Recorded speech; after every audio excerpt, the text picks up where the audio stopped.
inquiry into 3 Section 36 applications made under the 1989 Electricity Act at Craiginmoddie, Carrick and Knockcronal in South Ayrshire. My name is Gordon Reid, one of the reporters appointed by Scottish ministers to consider these 3 applications. Also present are Mrs Levin and Mr Bray, who will participate in proceedings as we move through the agenda, so they may interject and come in as we move along.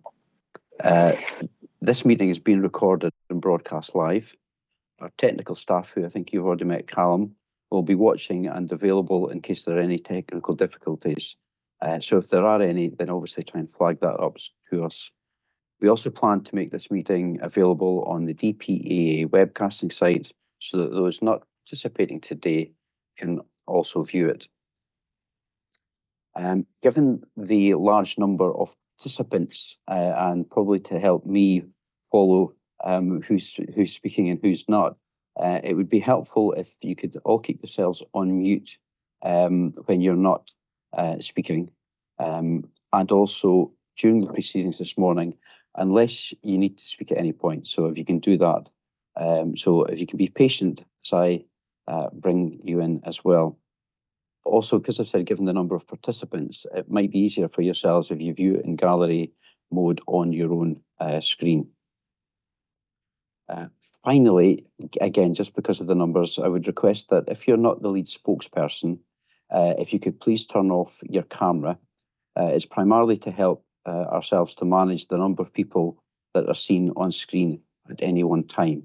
So if you can do that, and then that allows that when you come in to participate, obviously you can switch your camera back on so that people can see. So that would be appreciated if you could do that for us this morning.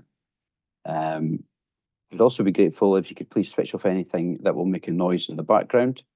And if you have to leave in the case of an emergency, you don't need my permission. Please just don't hesitate to leave if you need to do so.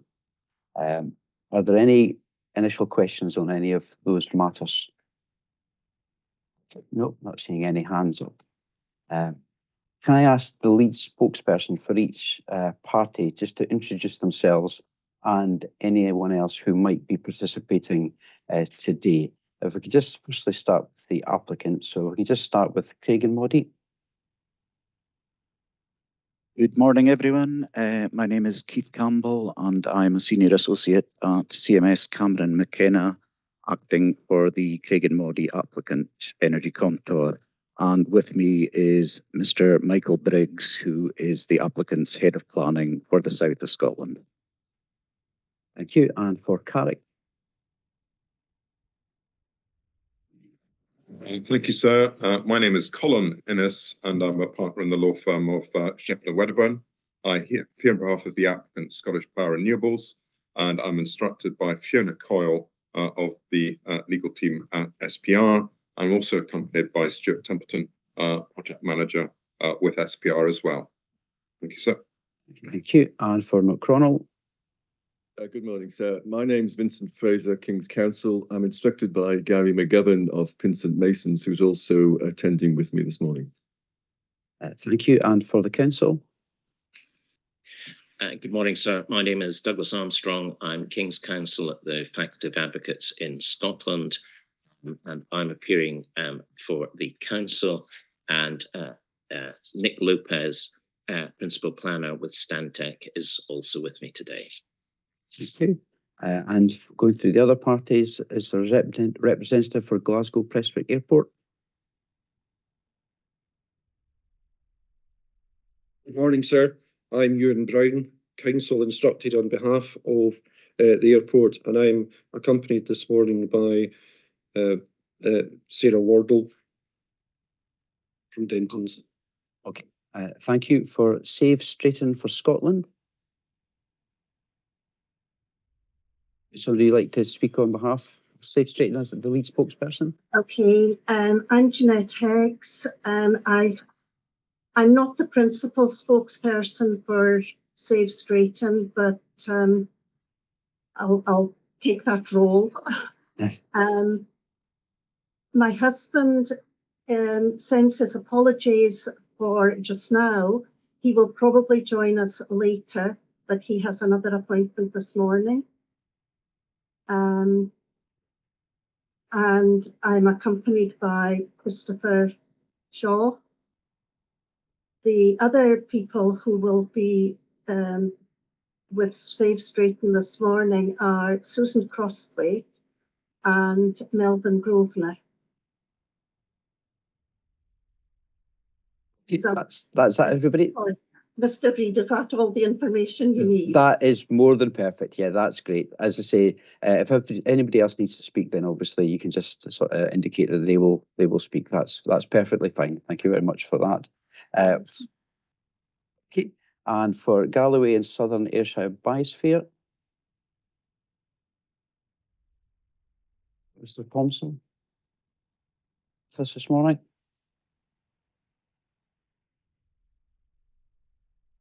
Nope, I don't think we have Mr. Thompson here at the moment. And I don't think we have anybody. Yeah. Oh, sorry. I am here, but I'm having difficulty turning on my audio. I apologise for that. That's camera indeed. Yes, I'm here to represent Galloway and Southern Ayrshire Biosphere. I'm afraid I haven't got any backup, and I'm afraid I also have to leave by 11 o'clock due to another appointment that's arisen since we planned this meeting. Okay, well, that will give us an impetus to move through things quite quickly this morning then to try and get all business done as soon as possible, hopefully. Thank you for that, Mr. Thompson. And I don't know whether anybody has now turned up from any of the 3 community councils for Daly Council, Cross Hill, Straighton, Carmichael, Bar Community Council. No, I don't think we have anybody at the moment from them. So I think what we'll do is we'll move on. So to item 2 of the agenda, purpose of the meeting. The purpose of today's meeting is to have a further discussion around the arrangements and procedures for the 3 applications. As we will not meet again before the inquiry and hearing sessions start, we need to get the arrangements finalised today. As we said previously, the merits of the evidence will not be discussed at today's meeting. It's procedural arrangements. Before I move on to item 3 of the agenda, which I trust everybody has a copy of, I'd firstly like to thank parties for the constructive way they've responded to the requested additional information and the further written submissions, and in sticking to the initial timescales set out in the pre-examination note of meeting. This has been helpful so far in keeping the timescale of the query on track. I would apologise. Okay, Mr. Shaw, you've put your hand up. Yes, sir, and I think it's maybe me that's causing the problem. Can you just give me 1 second? Yep, surely.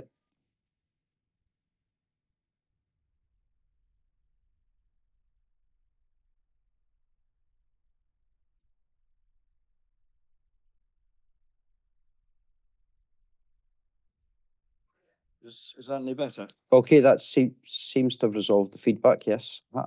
Okay, just wanted to say that we've not been able to find a copy of SEPA's objection. Oh, hold on, we're getting that. Does anybody else have a microphone on in the room? There isn't, actually.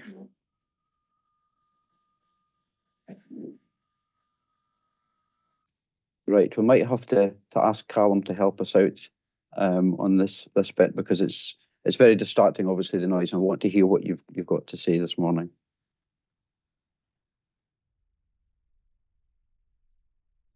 I think Mr. Shaw's gone to another room, so if everybody can just bear with us.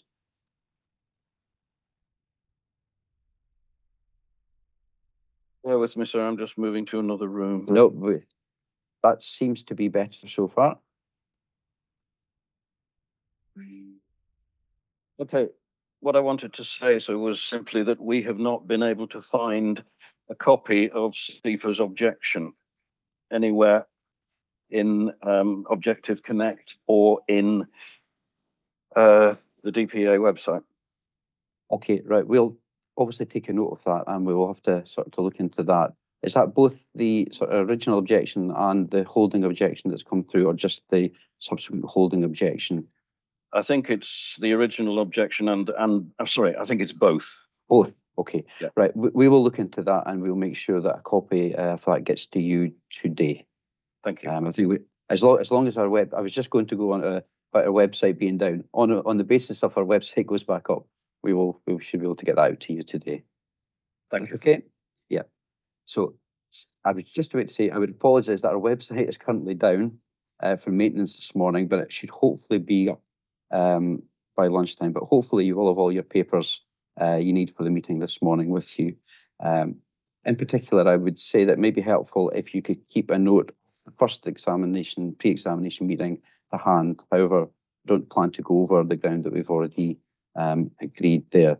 I think I've got another yellow hand up from Susan Crosswaite. Yes, when you're talking about all the information has been given out timely, we're still waiting for information from the applicants, which was requested following our scoping report. We haven't had the baseline data from Carrick wind farm or from Craiginmoddie wind farm. We also requested additional data on the contour lines and some other data from the council, which I can give you a full list of. But we haven't actually had any response whatsoever from Carrick, although Craiginmoddie have acknowledged that they have gone to the applicant for the information. But we cannot possibly do our report until we have had this information. Okay, that's something that I think we'll need to pick up. Mr. Bray, I think, has been looking at the noise thing, so I'll hand over to him just now. It's okay. Okay.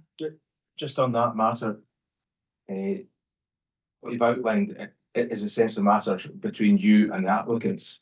The DPA doesn't necessarily have a role in asking for information on your behalf. So we're going to leave that for you to deal with the applicants. We can't insist on that. It's a matter that you need.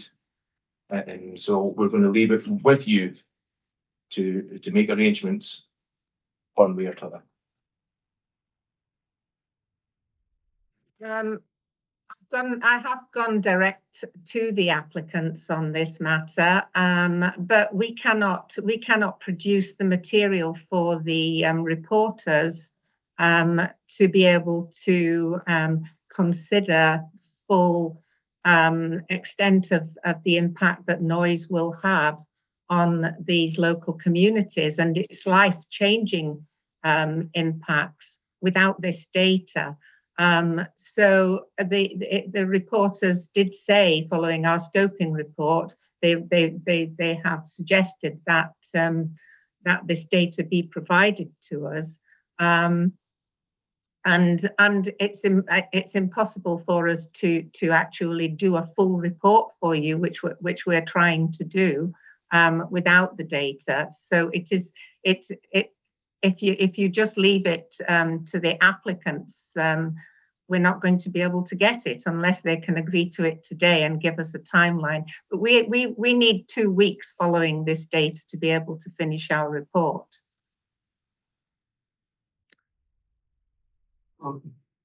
We were essentially acting as a conduit for you and passing on that request. I don't think we have a role to insist on it. It's a matter for you how you gather your evidence, and I would just encourage you to continue dialogue with the applicants, and if they wish to pass on information to you, then that's a matter for them. And that's a position, I'm afraid. I don't think we can push it any further. Mr. Innes has his hand up, so would you like to just add to the discussion on this, Mr. Innes?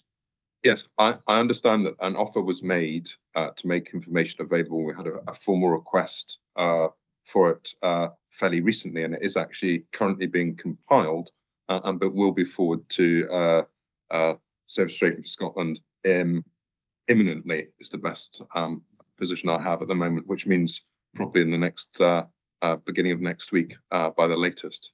So it does need to be compiled, and there will need to be a fairly large data exchange. So As I say, it's currently being compiled and will be sent across. Okay, thank you for that. And as I say, can I ask just parties to try and get together on that matter so that everybody has the information that they require? Okay, thank you for that. Thank you, Mr. Bray. Okay, I think we can move on to item 3 on the agenda. And this is looking at the progress on the additional information and further written submissions that were requested at the first pre-inquiry meeting. We agreed that additional information in relation to peat slide and an updated peat management plan for the Craiginmoddie application and further peat probing and resultant amendments to alert for Carrick application would be publicised and consulted upon under section 22 of the 2017 regulations. These requirements have been carried out by the applicants and within the agreed timescales.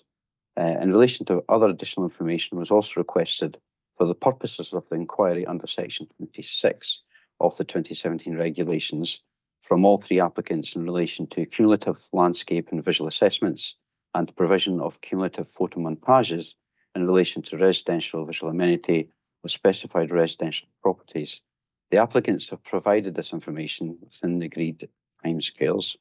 One minor point of clarification from ourselves is just sought in relation to the additional information that was provided for cumulative landscape and visual impacts at viewpoint, which I think it was additional information 5. Reference is made to Gartley Farm in the description of this viewpoint. However, we have been unable to locate property with that name, and we just query whether this reference should refer to Garpin, if that's the appropriate pronunciation for that. I'm not asking for a response immediately, but if this matter could be clarified by the applicants and just an update to confirm whether that is the location and the appropriate name. So if one of the applicants can take that away and just get back to us as soon as they can on that matter. Additional information was also requested for the purpose of an inquiry under section 26 of the 2017 regulations in relation to updated assessments for landscape and visual impact in the event of any changes to aviation lighting schemes. Updated assessments and photomontages have been provided by the applicants for Craiginmoddie and Knockcronal to reflect their amended proposed lighting schemes. The applicant for Carrick has confirmed that there's no changes are proposed to its aviation lighting scheme. No additional information was required. Are there any questions on any of those above matters? Okay, let's move on to the further written submissions. An extensive list of further written submissions was agreed at the first pre-examination meeting. I would confirm that the majority of the further written submissions were submitted by the relevant parties within the agreed timescales. Comments from parties on relevant submissions have also been received. All of these will be taken into consideration by ourselves in preparing the reports on each application for ministers. So just to make everybody aware of that. What has come up through those is that further written submissions were sought from Nature Scot in relation to wild land, given the imminent adoption of National Planning Framework 4, which has obviously now been adopted. Nature Scot advised on the 16th of February that it was withdrawing its objections to all 3 applications in light of NPF 4 policies relating to wild land. Nature Scot also confirmed its withdrawal from the inquiry process and all of the sessions it intended to participate in. For similar reasons, South Ayrshire Council also confirmed that it no longer intended to take part in the wild land specific session of the landscape and visual inquiry and no longer maintained its original objection to all 3 applications just on that specific ground of wild land. We will consider the potential implications of this change in relation to the intended timescales for the 3 landscape and visual inquiry sessions under agenda item 5. So we'll pick that up at that point. As has already been stated, the reporters do not plan specific written submission exercise on NPF 4, but do expect the parties deal with it in their hearing statements. this point was raised by Mr. Shaw earlier, but we'll move on to it now. SEPA's holding objection. Following the submission of additional information by the applicant for the proposed Carrick wind farm, SEPA advised on the 8th of March that it was maintaining its holding objection due to a lack of information in relation to the potential effects on peat. This related to the requirement for further peat probing to be carried out and for an updated peat management plan in relation to the reuse of excavated peat and clarification of its links with habitat management plan. I think at this point we would welcome the views of the applicant for the proposed Carrick wind farm in relation to what they consider to be the appropriate next steps in terms of procedure required for this matter. So Mr. Innes. Thank you, sir. In terms of the response from SEPA, is that the applicant is now at an impasse with SEPA. It is considered that the response contains matters which are not proportionate, and the applicant is satisfied that adequate information is available to assess the effects of the project. In light of that, we have not just thrown in another written submission with the process and waited for this matter to be discussed here. My suggestion would be that the applicant should respond to the letter submitted by SEPA on the 8th of March, and this should then inform your decision as to what further procedure would be required. And at this stage, we anticipate that it would be appropriate to hold further procedure in relation to the matter, and our initial indications would suggest that something like a half-day hearing session should be sufficient to deal with the matters relating to the objection. And equally, we would anticipate that as part of that process, there should be some element to try and seek agreement with SEPA on various matters in advance of any such hearing session. But given where we're at, SEPA are a statutory consultee in the context of this application. We feel it's essential that the matter is properly ventilated and properly considered for you. And that has now reached a stage where it doesn't look like matters are going to be capable of resolution, and we should potentially hold further procedure. And I think it would be helpful for you to have our response to the 8th for determining the nature and scale of the procedure that you may wish to hold in relation to the matter. Okay, thank you for that. Mr. Bray, I think, is going to come in at this point on this matter. We may discuss further on implications to the timetable and programming. I think perhaps someone else has their microphone on.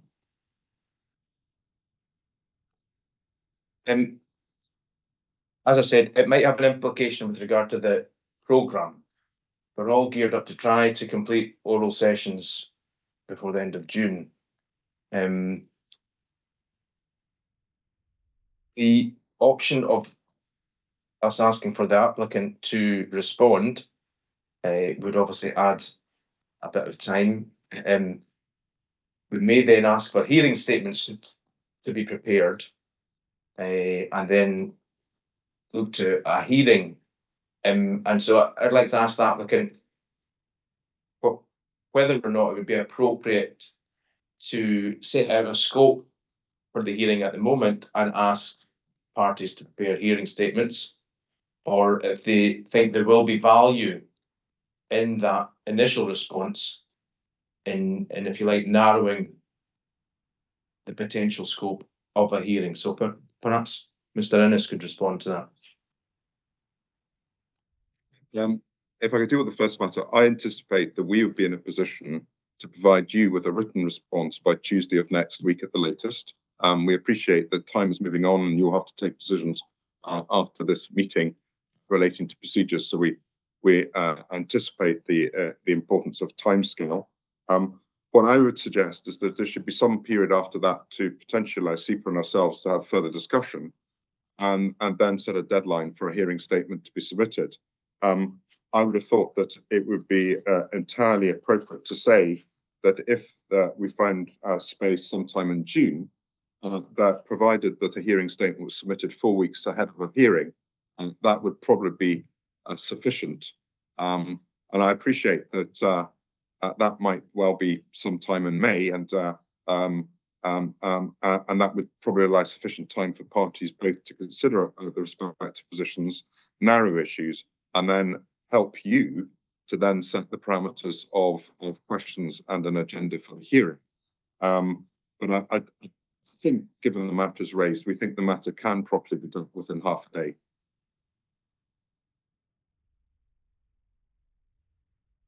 Do any other parties wish to contribute? I know this matter is fairly focused on one application. Just before we reach a conclusion, happy to hear anyone else. Mr. Shaw? Yes, sorry. I do apologise. I just wanted to say, sir, that I don't wish to sound rude, but surely the most important thing here is that we actually reach a proper conclusion based upon all of the information. This goes back to your point with Mrs. Crosswaite and is relevant to the current point. Surely, especially now with National Planning Framework 4, which does purport to suggest that communities should have a greater involvement in the planning process, surely it's important that we get all of the information on the table, rather more important, I would suggest to you, than meeting an artificial timescale.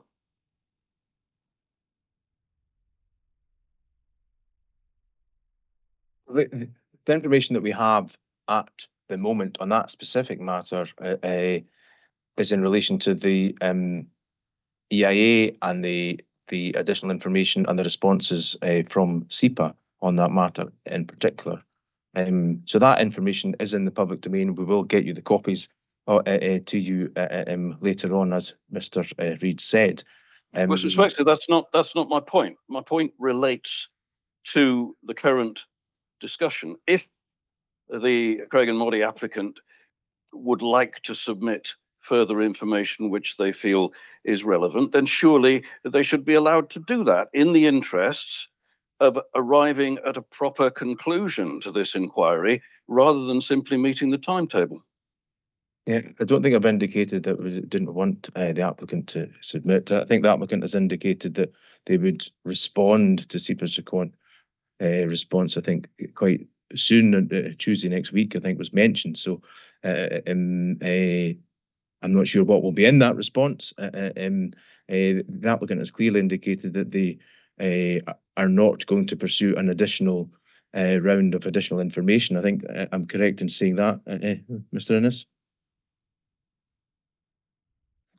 Right. The information that we will provide on Tuesday is the full history of our engagement with SEPA, the agreement as to studies and SEPA's response to those during the EIA process, to ensure that you have a full understanding of the background to where we've got to today and where our position sits. I think it's pretty important to understand that we are talking here about a peat resource that's currently sitting with trees on top of it. One of the issues is that our assessment. Let's not get into the detail of the evidence. I think our assessment is based on the information that we had both in the environmental statement, the additional probing, and as it currently stands, our position is we have adequate information available to reach a conclusion on the likely effects that the project would have on the peat resource.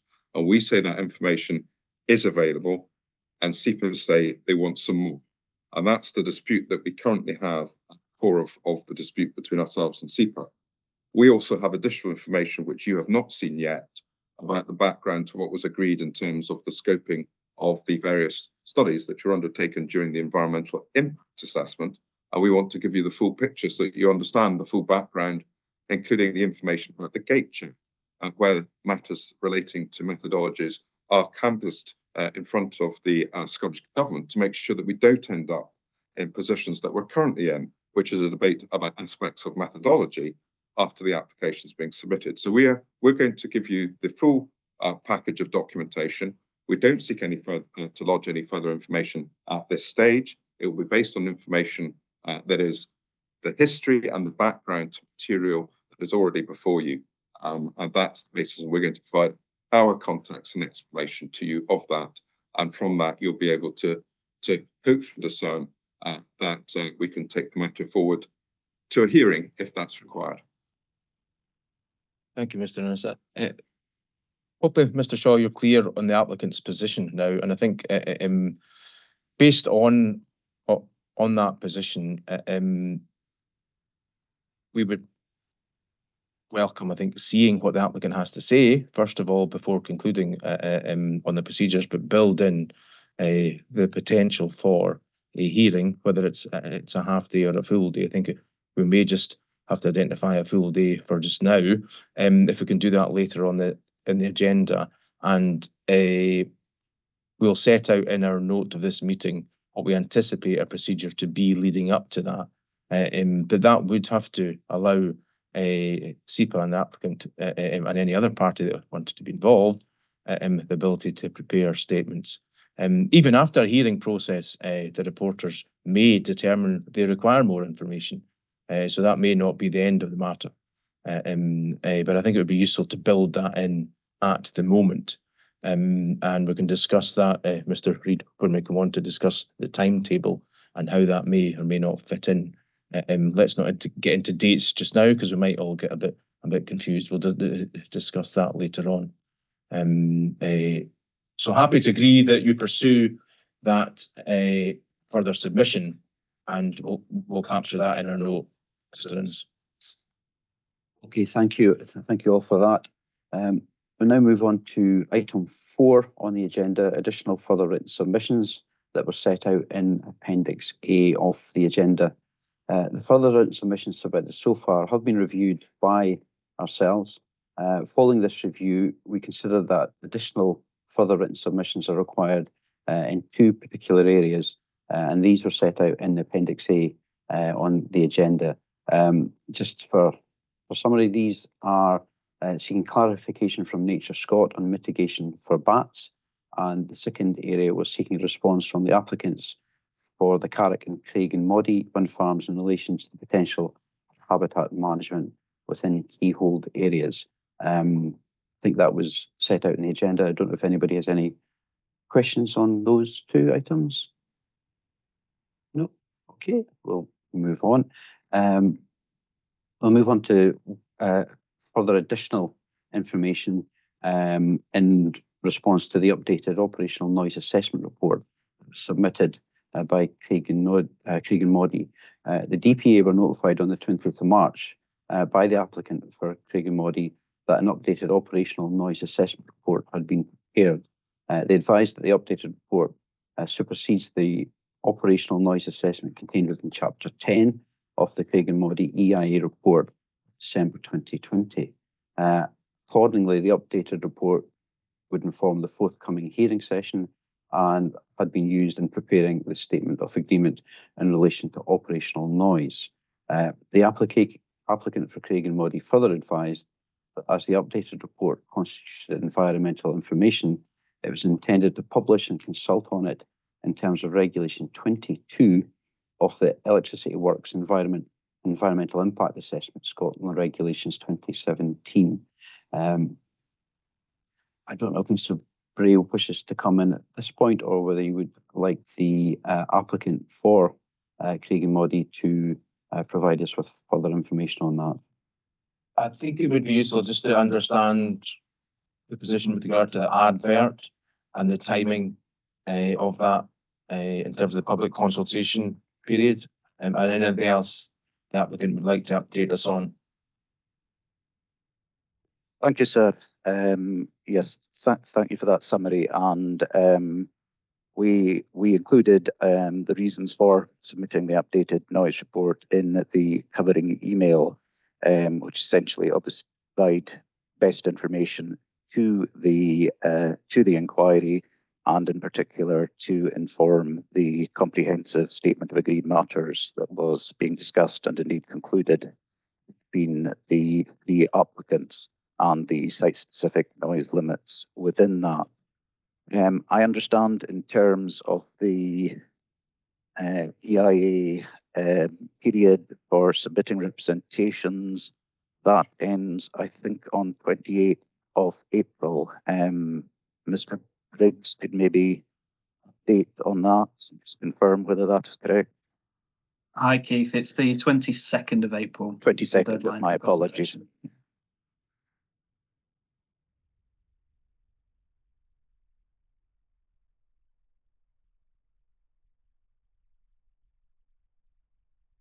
I think I see Mr. Grosvenor's hand up, so I could potentially bring Mr. Grosvenor in at the moment.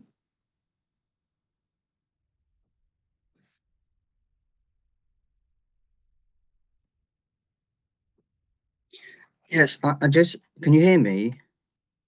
Yes, I can hear you fine. I just want to come back to the comment that my colleague, Mrs. Susan Crosswaite, raised. We have received this statement of agreed matters from the applicants, and we have received the Craiginmoddie revised noise impact assessment. And yet we're supposed to be analysing this and providing a full report based on this late information, we would suggest, because the statement of agreed matter, from according to our records, was supposed to have been published on the 8th of March. We still maintain our position that we are being put under undue duress for having to submit our full reports by the 31st of March, which we consider to be unacceptable. I think the applicant had a proposal on that with regard to the timing. That's not to say that we as reporters are agreeing to that, but keen perhaps, Mr. Campbell, that you would repeat that for all on the meeting so that they understand what your proposal was with regard to timing of your submissions and then other parties' submissions.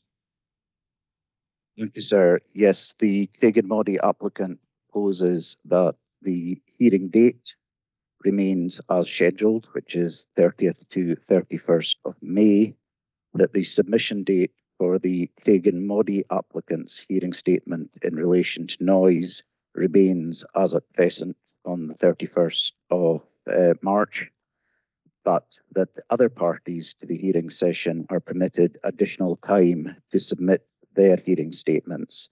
And that would allow additional time both to review the updated noise report and indeed to have sight of the Craiginmoddie hearing statement and to take that into account. We had suggested as an indicative date that the 17th of April for submission of other parties' hearing statements would allow an additional approximate 2.5 weeks after the Craiginmoddie statement and would still allow a period of 6 weeks prior to the actual hearing session. Obviously, that date would be subject to the consideration by the reporters and indeed comments from the other parties, but that was the proposal that was put forward. I potentially hear from the other applicants in response to those proposed dates. Mr. Innes, do you want to go first? Yes, thank you, sir. If I deal first of all with the additional information produced by Craiginmoddie, my client's actually made representations to the Craiginmoddie application precisely on some of the points that have been addressed in this additional information.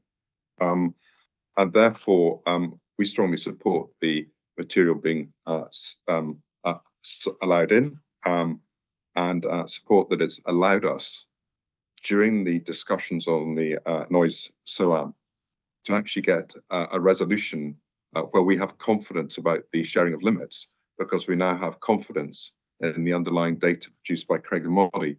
So it's been an important part of that process of resolving issues and managing to resolve conditions cumulatively. And it's probably been more directly relative between Carrick and Craiginmoddie, and that has been achieved through this additional information. As regards to the submission of a hearing statement, we're quite happy to stick with our hearing statement going in on the 31st as well.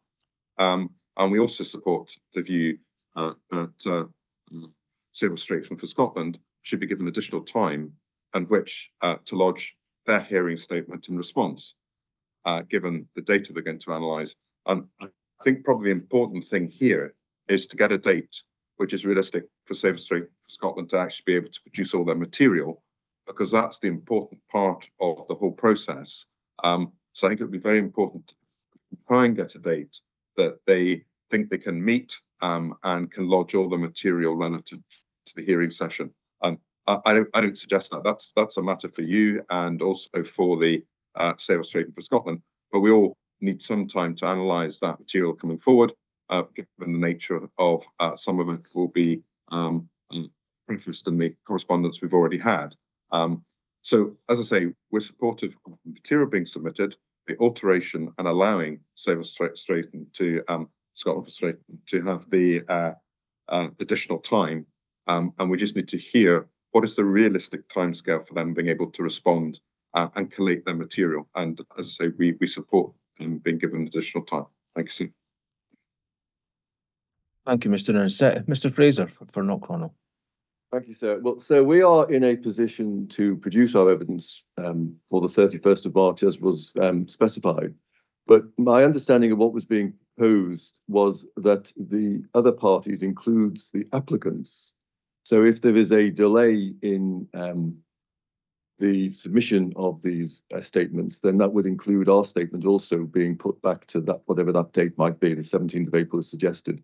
If that's what's being proposed, we've got no issue with that. So our only issue is we don't see why, bearing in mind it isn't a matter that's arisen as a result of anything we've done, why we should have to put in our hearing statement in advance of the other parties' hearing statements, i.e. Save Australia for Scotland's hearing statement. So we would simply wish to preserve the position that we put them in at the same time, whatever date you may choose. Thank you, sir.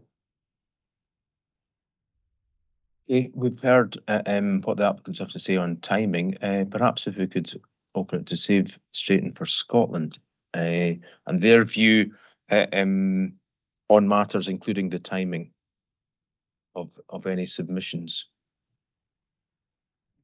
I'm not sure who's going to speak on this matter. Well, I understand. I mean, we would need to sort of go back to our acoustician, who's obviously doing a lot of this work for us.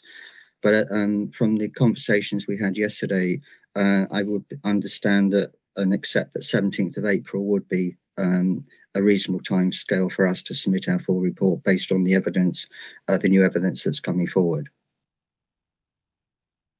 And would that be based on your understanding that the hearing statement from Craiginmoddie would be submitted on the 31st? As long as we've got everything we need to be able to produce our hearing statement, then we would be fine on that. But we're not looking for Craiginmoddie to provide any additional information ahead of time. What we want is the information that we've requested to be able to produce our inquiry report. That's where we are with this. Okay, that's understood. Well, we need to point out a number of risks involved in the submission of additional information so late in the process. It's quite often that the applications are assisted when late information comes in. So it's not particularly helpful to the process, but we understand it's useful information to move matters forward. If in relation to the advert, the public advert, there are a number of parties who wish to express views and be part of the process and opt into the process, then they have the right to do so. So advertising at this late stage does provide a risk to the dates for the hearing, because opting in new participants, if there were to be any additional participants, would in our view rule out that date, because you would have to allow a period of time for people to consider whether they'd like to opt in. You'd have to give people time to prepare hearing statements and make arrangements. So it's unlikely that that's doable So pursuing the 31st of May, which seems to be the agreed approach between the parties, would have to be caveated with the possibility of that having to move forward because of additional participants potentially coming into the process, having looked at the new information. So I just wanted to point out the risks that are involved and to highlight that that's a possibility. And I'm sure you understand that we have to be fair to those who come into the process on the back of public consultation. Having said that, from what I've heard from you today, is that there's a willingness, despite those risks, to try and pursue the date, and there is general agreement that the allowing Safe Strain for Scotland and the applicants who did produce the additional information to produce their statements a little bit later, but for Craiginmoddie to produce theirs on the agreed timetable. So I think we're happy to pursue that, and we'll capture that in the note. I don't think we would be insisting that the other two applicants need to meet that date, but I think we'll hold Craiginmoddie to the 31st of March, and that will allow some body of time for Safe Strain for Scotland to prepare their information. Later on in the agenda, we may be discussing a slight delay to that 31st of March. So just so that doesn't surprise you later on, because there has been a little delay in a few matters. So although I'm saying that just now, once we move on to agreeing timetables, that may be pushed back a little bit. But let's not get into that and confuse ourselves too much at the moment. So everyone's agreed that we pursue the hearings as agreed, allow Carrick to submit their hearing statement and allow the other parties till the 17th of April, all subject to any further date changes that we might agree towards the end of the meeting. That might sound a bit confusing, but hopefully everyone understands that. I see no hands, so we'll capture that in the note. Just to read, I hope I haven't confused you too much. No, I think I followed that, Mr. Bray. Thank you very much for that. Okay, moving on to item 5 in the agenda, which is the inquiry and hearing sessions update, which we could straight into a wee bit there. Since the first pre-examination meeting, a number of other circumstances have changed, and there have also been requests received from parties for amendments to some of the inquiry sessions. Please in turn, just a sec. Looking at wildland. As already noted in the meeting earlier, Nature Scotland and the Council have withdrawn their objections to all 3 applications on the grounds of wildland, and will no longer lead evidence on this topic within any of the landscape and visual inquiry sessions.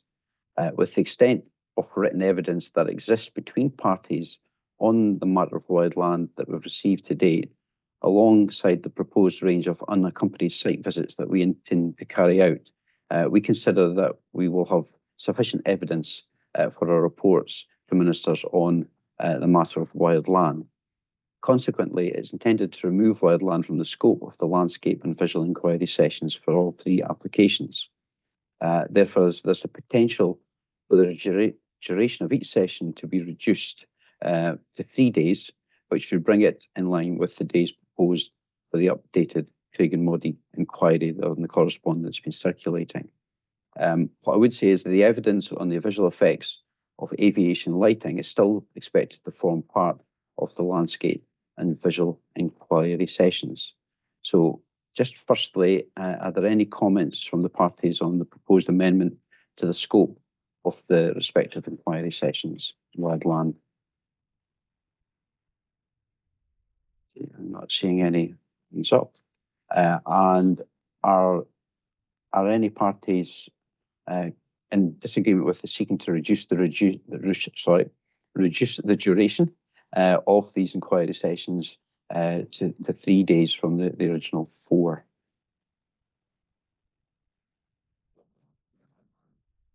Mr. Innes.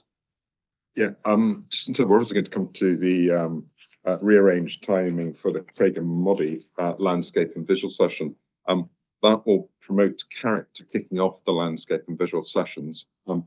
As with all these things, there is an element of duplication on certain material that no doubt you and the various witnesses, etc., will go through each session. So I suspect the first session may well be slightly longer than the subsequent two, just in terms of the information that's required and goes through. And that generally is, even if we were all sitting in one session, generally speaking, by the time one gets to the third scheme, there's an element of, we've been through quite a lot of policy before and the context of the landscape and visual, and it tends to get more focused, and that's just inevitable.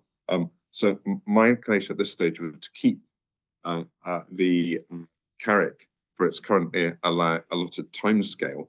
But I do think by the time we head to mid-June, it's very likely that 3 days is likely to suffice. And I just, that is the nature of inquiries.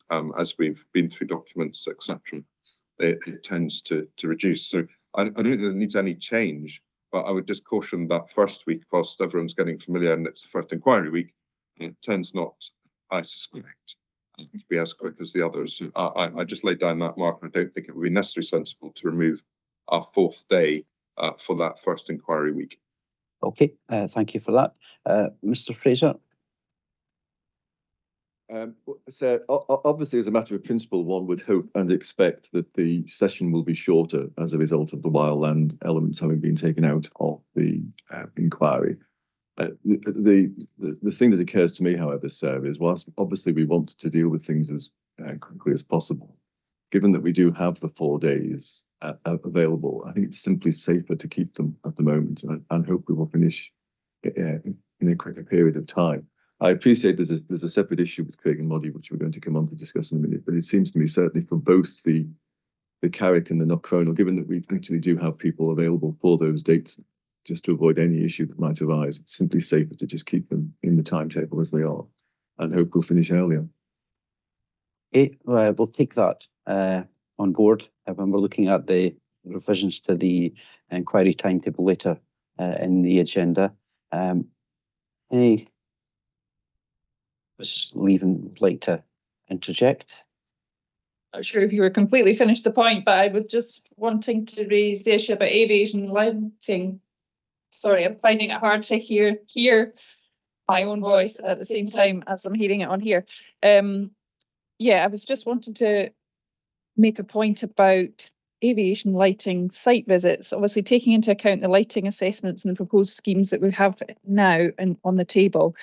We would find it quite useful if the applicants could suggest any existing locations where we could see the proposed aviation lighting in operation, particularly the directional intensity lighting, which is certainly a feature of Craiginmoddie's. I'm not sure if it is a feature of Knockcronal, but I wonder if that's something that either of those applicants could comment on.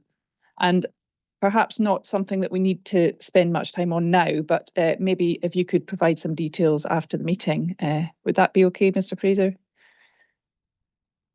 I'm nodding. I'll obviously have to take instructions, but if we're able to do so, I'm sure there's somebody who can send in a note afterwards for you, ma'am. I can't honestly tell you now, but I'll. And Mr. Campbell's nodding as well, so hopefully, yeah, great. That we'll put a note in that. Thank you. Okay. Yeah. Thank you for that. Oh, Mr. Campbell. Yes, sorry, it was just to confirm. Absolutely. I mean, it is a somewhat difficult exercise in getting, I think, direct comparisons and choosing correct locations and so on. But we can certainly provide a note and sort of any qualifications that are made to that. But we will certainly do that. Great. Thanks very much. Okay, thank you all for that. That would be helpful. I think we can now move on to item B, which is the Craiginmoddie landscape and visual potential changes. The council requested a change to the dates for the Craiginmoddie landscape and visual inquiry session due to its main witness no longer being available and no substitute witness available for the week originally programmed. Following discussion with parties, an alternative date of the 21st of June has been proposed, with inquiry session lasting for 3 days, which would take us up to the 23rd, and that it would be done virtually rather than in person. So I think we would like to get the views of the other parties that are participating in that session, in that session, what their views are on the amendment to the start date and the duration.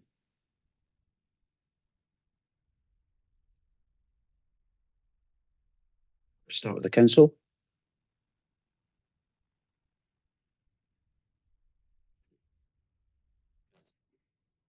So, first of all, just thank all parties for their cooperation and assistance in rearranging this, hopefully to the 21st and 23rd of June. Certainly, the 21st to 23rd of June works for the council and the council's witness. That there will be a knock-on effect in relation to the inquiry reports and precognition dates, which I think we're going to discuss under item 7. But certainly as far as the 21st to 23rd, that works for the council. Okay, thank you. Any other parties, any comments on those proposed changes? Mr. Fraser. Thank you, sir. So whilst I make this comment, there's a related comment perhaps I should make at this stage, just to make our position clear. I can see from the way that the programme has been, the draft programme has been put out, that we are not put down as appearing at the landscape and visual sessions for either Craiginmoddie or for Carrick. And so I thought we had put our position out clearly in the email that we sent on the 6th of January before the previous meeting, which was that we wanted to be able to attend and potentially participate if required. Obviously, at this stage, we're not hoping to have to cross-examine anybody in this matter, but clearly the impact or the issues that are raised with respect to landscape and visual impact can affect our site, and we want the ability to address that matter if necessary at those 2 sessions. So I just say that now, because I hope our position hasn't been misunderstood. But with respect to the dates, we do have a problem with availability on if it's going to be moved to 21st of June. We do have a problem with availability on the 23rd of June. We have suggested, if it's going to be for 3 days, an alternative way of approaching this would be to start it on the 20th of June, which I think at the moment you have down as the conditions session, and to run it from the 20th to the 22nd of June. Obviously, that would involve moving the conditions session. I think we could accommodate the conditions session on the 23rd of June if necessary. So all it does is jiggle things around in that week, so to speak. But we do have a problem with ability to attend on the 23rd of June. Okay. Obviously, we'll need the input from the other parties if their availability on those dates. I don't know whether the council has any initial reaction to that. I'm not trying to put you on the spot, and we may need time to actually consider those change dates because it may affect, obviously, witness availability, etc. So I think we'd have to check witness availability, and the witness isn't with me this morning, but I'm sure we could come back quite quickly on that. My initial thought is that hopefully that wouldn't be a problem, and we'd certainly be amenable to changing around the conditions date, if assuming everyone else is content with that. Mr. Campbell. Thank you, sir. Yes, I mean, just on the 21st to the 23rd and a virtual inquiry, the applicant was happy with that and was in agreement with the council on those dates. As regards the possibility of switching around the conditions date, I think I would just have to echo Mr. Armstrong. I mean, it is the day before, but we would have to check that in terms of it is different witnesses, obviously, and we would have to check witness availability as to whether that was possible. Okay. I think on that basis, I don't think we can make that decision at the moment. I think we'll need to sort of take that away and review it and try and resolve that as soon as we can, early part of next week. If we can just pause for a second, I just want to have a quick discussion for just if you can give us 2 or 3 minutes just amongst ourselves just to consider that matter. So it gives you a small respite. So just bear with me, please, for about 2 or 3 minutes.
I can just hang out and just say we're going to take a quick break.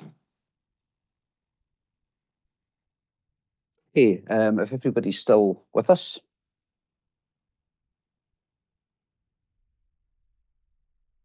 Just wait till everybody reappears on screen.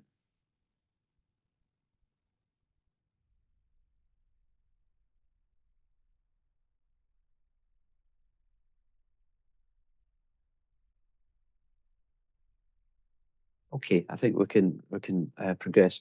We've had a brief sort of discussion with ourselves. We do intend to take a break at the end of item 6 in order for us to have firstly a quick resume of the points that we've picked up so far, and then after that to give a list of things that we would like you to consider, and then sort of slightly longer break at that point for maybe 20 minutes, half an hour, to allow us to look at sort of rescheduling so that we can try and firm up the inquiry programme on the basis of the decisions that we've reached today. So during that sort of longer break, if parties could at least start to think about the revised dates for that Craiginmoddie landscaping visual and the planning conditions, and just see what you can achieve within that time in terms of availability, if possible. So we'll just leave that within your hands during that break period, which we will do after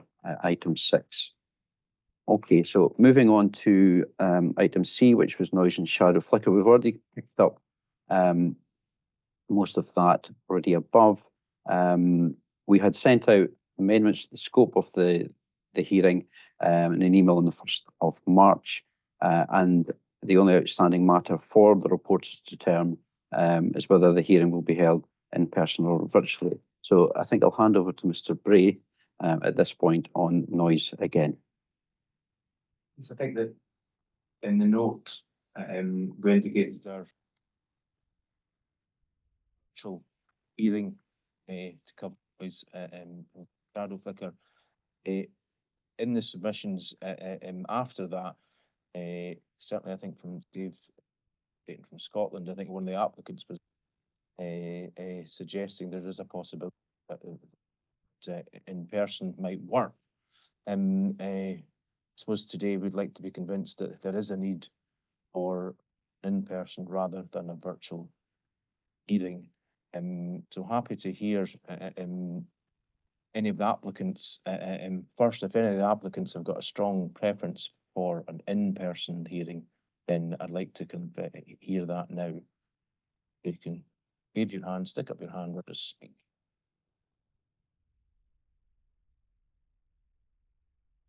Quite happy with virtual, I think, from the applicant's point of view.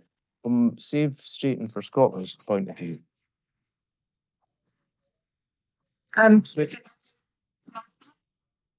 Yes, carry on. Sorry, I couldn't hear what you were saying at all there, Mr. Bray, so I didn't hear your introduction at all. But if I can just say that as far as we're concerned, Mr. Grosvenor's connection has already discontinued once this morning. He has very poor, often very poor connection for broadband, etc. So it's really important, as far as we're concerned, that we are able to have an in-person hearing. We still think that 2 days won't be enough, but you know, we'll have to cross that bridge when we get to it. But also at the same time, our acoustician will most probably still be in Australia, so we would like to be able to have him virtual and the rest of us in person, if that's at all possible. I think that provides to be quite complicated when we have or difficult when we're outside our main office, and it's likely that the venue is going to be in air. So I think we're advised by our technical colleagues to avoid, if all possible, that scenario, and that would suggest to me that the balance suggests the safest way is a virtual procedure, but perhaps work with Mr. Grosvenor to see if we can do anything around his broadband or other alternative to give him a better chance of staying in the meeting. I think that might be an option that our technical team can talk to Save Straight for Scotland to try and make your connections as secure as possible in any way we can. So on that basis, I think we would be quite happy to pursue a virtual procedure, particularly when your witness is definitely going to be on the other side of the world. If anyone has got an objection to that, then please show your hands just now. Ms. Crosswaite, you still have your hand up. Was that from before, or is it a new hand?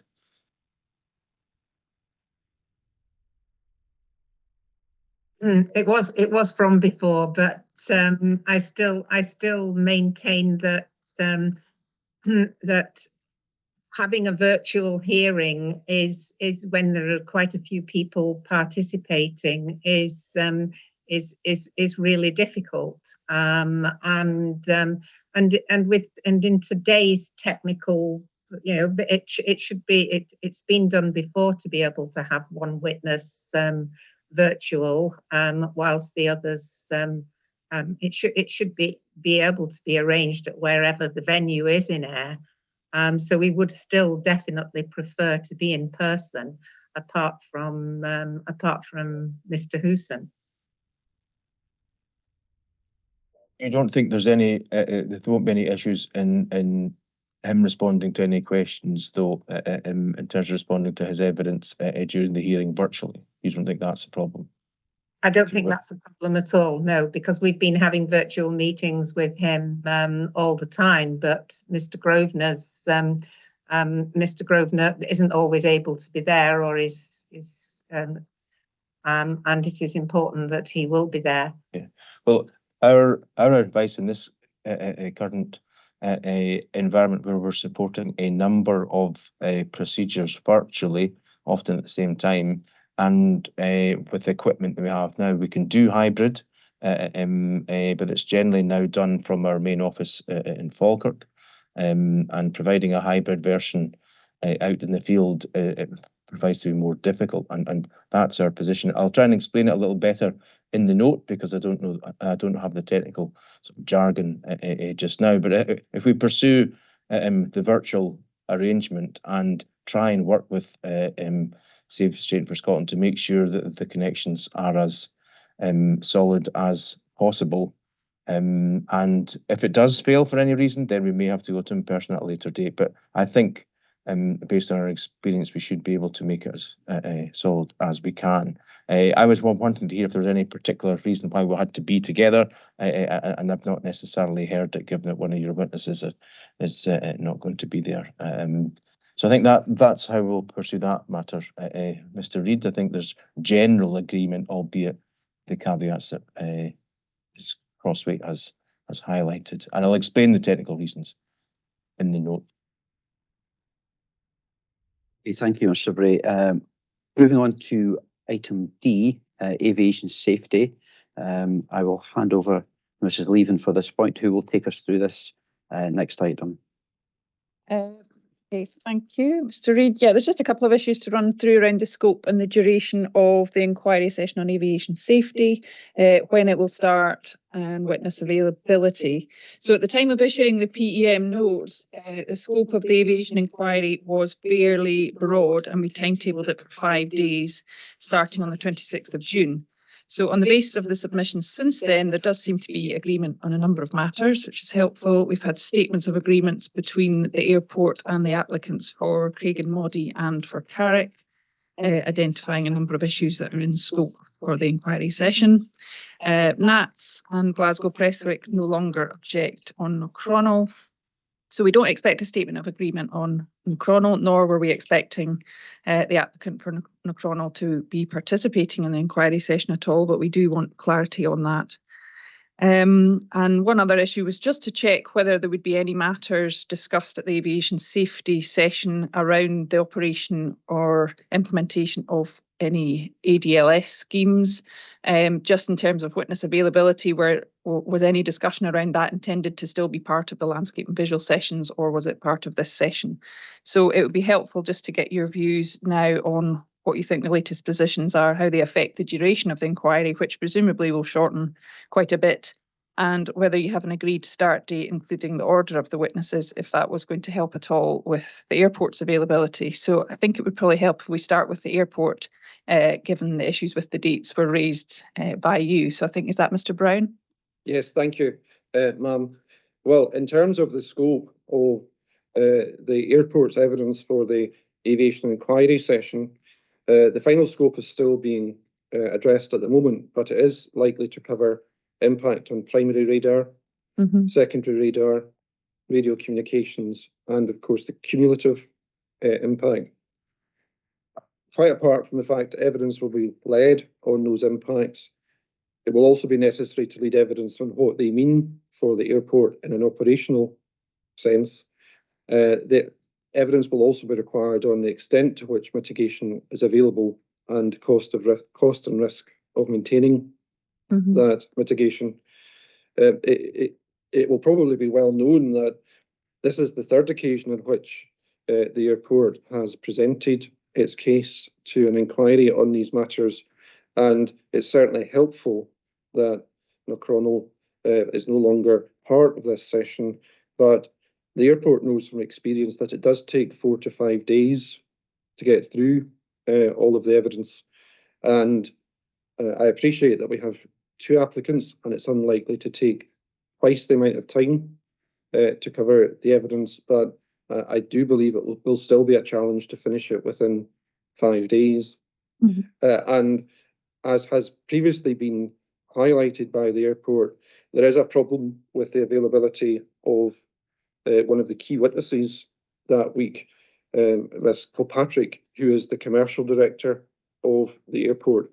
And it only makes sense for her evidence to come last once the issues which the airport has to deal with have been laid before the inquiry. Unfortunately, Ms. Kilpatrick is on annual leave, and her holiday was booked long before this inquiry was scheduled to take place that week. The issue with her availability has proven insuperable for the airport. Various options have been looked at, but unfortunately none has been found. And the proposal would be that Ms. Kilpatrick is back from annual leave on this week starting the 17th of July, and perhaps arrangements could be made for her evidence to be taken virtually at a time which suits everybody when she returns from annual leave. I anticipate that her evidence will take no more than a day, ma'am, if that was an option for dealing with it. Obviously, we'll need to get the views of other parties. That is disappointing because we had agreed on that timescale. And obviously it suited all the other parties at the time of the PEM. So I would like to just check whether there's any other options in terms of other witnesses, and also to get the views of the other parties on that change to the timescale. I think it's difficult to move into July, and that's something that we've discussed with the parties previously, and something that we didn't want to do if at all possible. So yeah, well, ma'am, if I could say on that my understanding is that it was raised as soon as it was clear that it was going to be a problem, and there has been discussion with the applicants about it. And I can assure you, ma'am, that different options have been considered, but the issue is that Ms. Kilpatrick is the commercial director for the airport. She is the party who understands these issues and what they mean in a commercial sense for the airport, and she is the only witness who can give the evidence to the inquiry on behalf of the airport. And it is very unfortunate and regrettable, but the matter has been closely examined over the last 2 months, and unfortunately a solution just cannot be found to make her available. could I just clarify what you said about her availability? Is she not available for the whole week, or when does her annual leave start? Her annual leave starts on the 28th of June. Sorry, the 26th of June. 26th. No, sorry, the 28th. I was correct the first time, 28th of June. But the issue is that her evidence is best understood at the end, when the issues which the airport experiences will have been laid before the inquiry. And that is the way the airport has presented that evidence before. Okay, I appreciate that. I just wonder whether that is something that the applicants have an opinion on, whether there could be a different ordering that might help. But also I'd like to understand applicants' views on moving to a July date. So perhaps if you could go through the applicants just now, Mr. Campbell. Thank you. Yes, I mean, from the Craiginmoddie point of view, I mean, our position is that if at all possible, the inquiry should remain in that week. We think certainly 5 days should be ample for the inquiry session. I think looking at the statements of agreed matters that have been submitted on behalf of Craiginmoddie and Carrick, there is, as you would expect, a considerable amount of overlap in the topics that will be covered, and which of course have been agreed with the airport. In terms of Ms. Kilpatrick's availability, I mean, I wonder is a solution not for. I appreciate that Mr. Brown said that the witnesses have been led in previous inquiries in a particular order, but if the airport could rearrange the order of their witnesses to allow Ms. Kilpatrick to go first, that might be something that could be explored. Okay, maybe go to Mr. Innes next before we go back. Mr. Innes? Yes, I think in terms of looking at that aviation session, there has been progress made in terms of narrowing issues between ourselves and the airport, which has been exceptionally useful. I don't think it will last the 5 days, but it is likely to last at least the 4 days. It is obviously very regrettable that a witness isn't available. But I suppose what we could do is carry on timetabling that session, and in the event that Ms. Kilpatrick is not available at the time for giving evidence, that we've reserved a separate date to allow that to be taken. We can do the July date that's proposed, the 17th. So if that has to be, it has to be. I would be concerned about potentially extending the inquiry further, otherwise we're into the autumn, and that seems to be going too far. And I think, if it is a 1-day reservation and we can be available, then that might be a sensible way of having a contingency in the event that Mr. Patrick is not available to confidence at the relevant time. I think the difficulty with trying to forecast exactly where we're going to be is that obviously we have to continue to have engagement with the airport in the run-up to hopefully further narrow issues. And so that whole extent of how much we actually have to debate at inquiry is obviously subject to ongoing discussion. So my suggestion would be to carry on scheduling the aviation session for that week, and that we have a backup stop for Ms. Patrick, because I don't think there's an easy answer to this.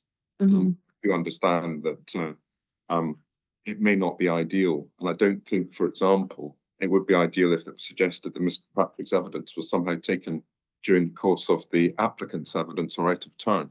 I don't think that would work. So I think there's a very real prospect Ms. Patrick's evidence could be taken that week, and in that scenario, we have to have a backup.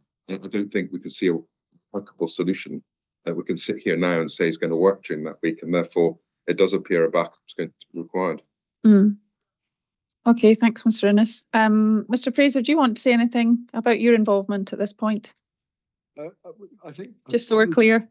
I was going to say, probably to confirm what you were saying, ma'am. My understanding, always a risk to give my understanding, but my understanding is that there are no outstanding aviation issues with respect to Knockcronal, and therefore it was our intention effectively to take no further part in the aviation issues. Therefore, we wouldn't be submitting any further documentation or attending the inquiry session, much as we might have liked to have seen what was being said.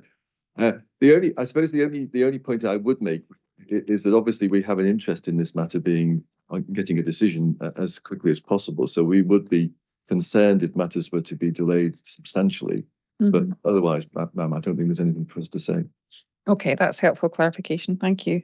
So I think we will obviously have a little break in a while just to have a discussion between ourselves. But I think on the basis of what you're saying, I do have concerns about shifting the whole thing into July. I have personal issues with those dates, and I think it will be issues for lots of other people in terms of school holidays, for example. So I think that is a concern that could generate even more problems for participants. But I appreciate we may need to have a backup. I think my preference would be to stick with the dates that we have and try and reorder the witnesses' participation to the start of the week. I know it's not ideal, but I think we would have to try and accommodate that if possible. And perhaps we need to have further discussion between the airport and the two applicants around that order.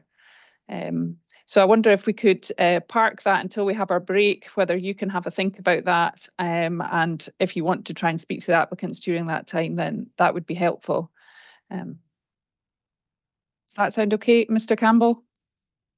Just to add one further point, noted what's been said on a backstop date. It was just to point out that we would not have availability from the 14th to the 23rd of July, which I think encompasses the date that was initially suggested as a backstop date. All right. Okay. Perhaps Mr. Innes could identify when he might be available in terms of July. So it's looking like perhaps the backstop is going to be towards the end of July. So, right, that's fine. Anything else anyone wants to raise just now? And then obviously we'll have a chance to think about that ourselves during the break shortly. I think Mr. Brown is leaving, is looking to come in, but yep. Just before Mr. Brown comes in, was his view based on anticipating that the applicants would, in a sense, go first, then the council, and then the airport in terms of the order?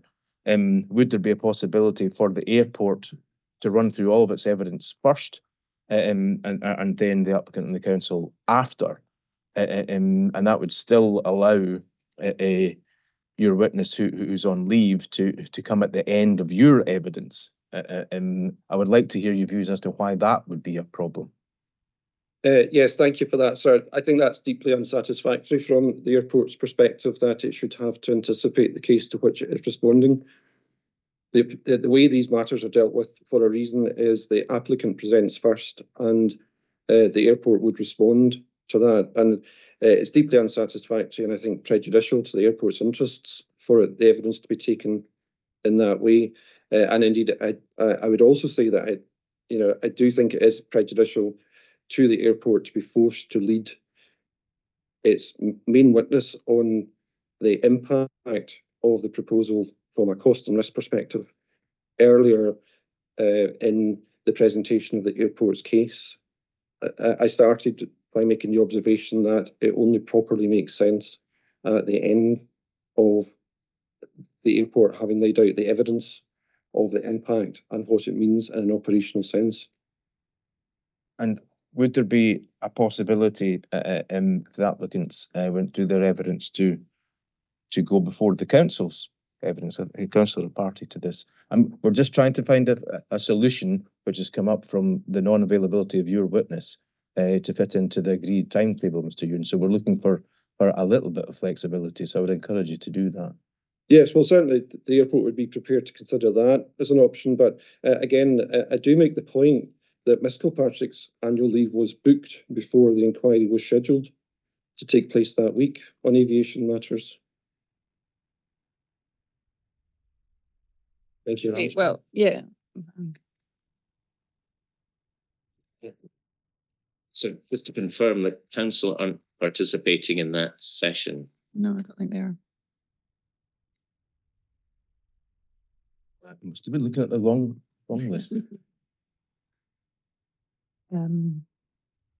Okay, I think we'll have to allow for a little bit more discussion between yourselves and the applicants to try and come up with backstop date in July that suits you before we can kind of make a final decision on whether that is appropriate. I think we still have obviously at least a couple of days that week where your witness is available, so we might be able to use that in some way effectively. I think we need to try and do that, and then look at what backstop dates that you could come up with towards the end of July.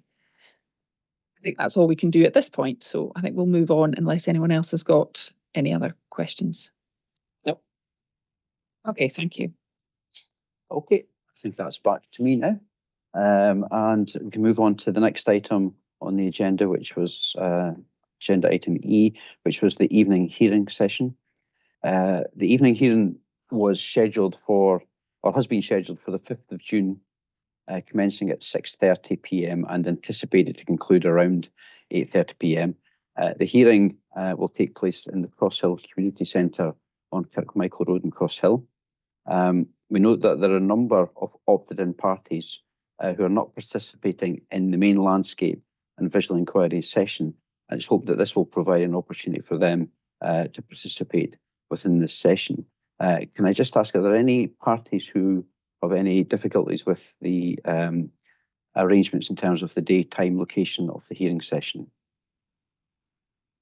Mr. Fraser.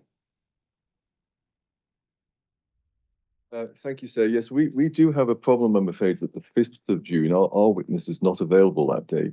We could do the 6th of June if that was suitable, but as I say, we do have an issue with the 5th. Okay. Anybody else? Any comments on that? I might just add that I think the reason we chose the 5th of June was because we will be in the area, I think, carrying out site visits during that morning or afternoon. So certainly if that was helpful for other parties to come together. I don't know whether Mr. Fraser has any other options in terms of witnesses for that session.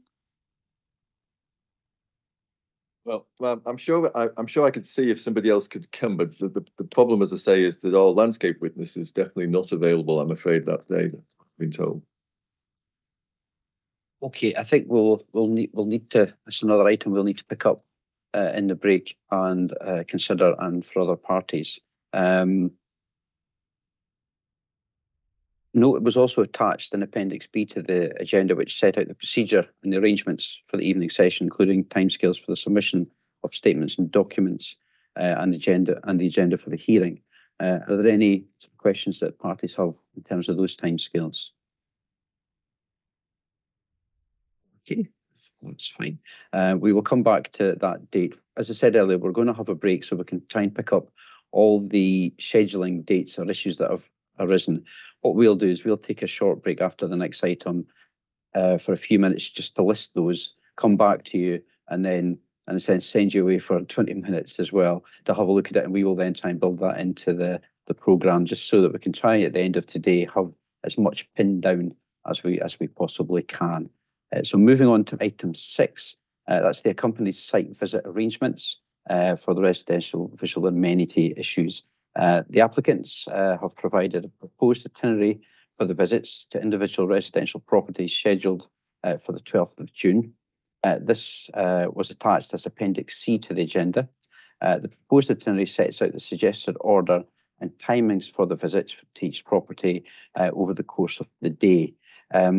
We were kindly advised that one of the postcodes for the properties, I think it's Knockcronal, if I'm pronouncing that properly, apologies if I don't, and Glen Linen indicated that the postcode should be KA197NN rather than KA197NF. Otherwise, we'd end up in the middle of someplace completely different, I believe, if we followed that.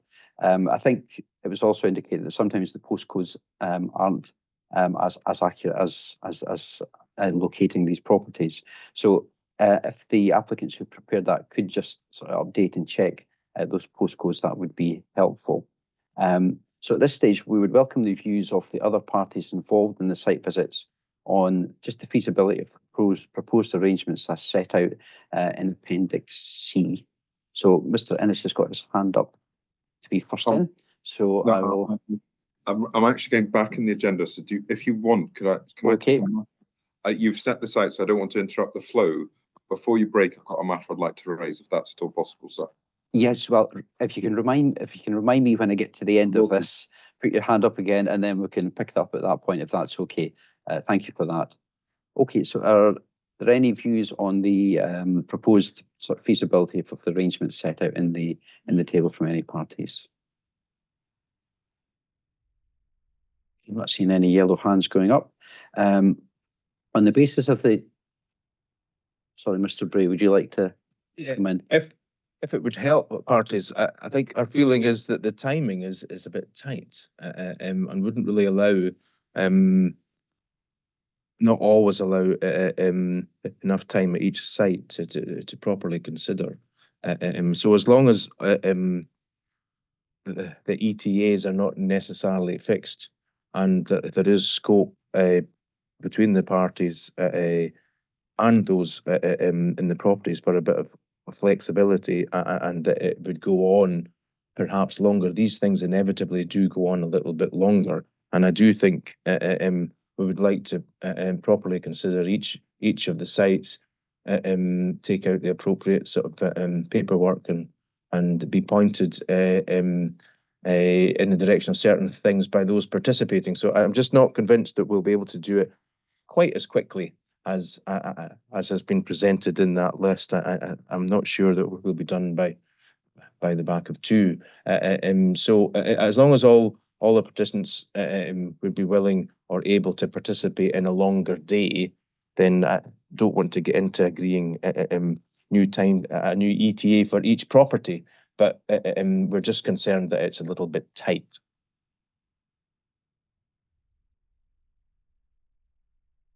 Mr. Shaw? Yes, sir. Just I agree that I think it is, some of those journeys are extremely tight, but I would also say to you that for the likes of Knockcronal, just by way of example, you can't get there in a car. It will need a 4x4 with considerable ground clearance to enable you to drive to that site. And I think there's probably more than one of those sites which will have the same problem, just simply by way of saying you should perhaps consider hiring proper off-road capability before you make some of those journeys. Thank you for that, Mr. Shaw. We've already discussed that we're likely to travel, no doubt, in some sort of convoy, and we'll hire our own 4x4 vehicle. So the three of us will be travelling in our own vehicle, and we'll source a suitable vehicle. But that's useful advice. We'd recognise that would certainly be an issue. Ms. Higgs, I think you did have your hand up, but it's now come away.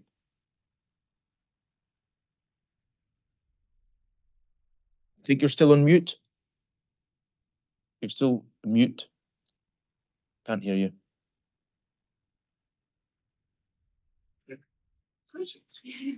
Sorry, Mr. Bray. It was the same point that Mr. Shaw has just made, that that some of the locations would need a 4x4 vehicle. I think we actually made that point at the first meeting that we had in January. Well, we've certainly concluded that we would need a 4x4. From the applicant's point of view, is there a proposed meeting place in advance of going to the first property? And how would you envisage the transport arrangements for the parties? Each party to have their own transport, and do you have a place that we can convene before actually going on to the first property, or is that something that you'd be happy to do in terms of revising the list and be a bit more detailed with regard to the start date and transport arrangements? I don't know if you could give us more detail just now. Any of the applicants? Mr. Campbell? Yeah, just as I think we would probably like to need to review that and come back to you, sir, which could be done, I would think, very quickly, to see if some of the travel times are on the somewhat optimistic side, and also if we could get back to you, liaise with the other applicants and get back to you in terms of a suitable meeting place and discuss whether people will be travelling separately. So I think if we had a day or two to review that, sir, we could probably get back to you with a more detailed explanation there. That would be useful, and we can capture that in a note. If you get back to say Monday, Tuesday next week, then we can capture it in our note. But Mr. Grosvenor, you have your hand. Yes, there was some concerns that there was a list put forward, and there was, I believe, 4 properties that were considered not to be appropriate to visit. I mean, we've looked at those in terms of noise, and I do understand that. I saw a note that if there were other properties that were considered to be advisable for visits once the evidence comes through, they would be included. So the question is this the definitive list? Is this the final list? Is it possible to add any additional properties if evidence is brought forward that they should be visited? And we're particularly concerned about not only visual amenity, we're also concerned about joint residential amenity, which would include noise as well. Well, those matters, I think, were discussed at the original PEM meeting and we received a submission, I think, from Safe Central Scotland. We included an extra 2 properties, but I would highlight that these site visits are focused on residential visual amenity, not noise and not general visual landscape and visual impact. It is our considered opinion that this is the definitive list of properties that were visit. This is the list that we requested additional information from the applicant on. I think we have actually received a submission early this morning, from Safe Straight from Scotland, seeking to add other properties and raising similar points to that you've raised. It only came in this morning, but we'll seek to respond to that directly and explain our position. But that is the kind of list that we're considering as the list that's required for residential visual amenity.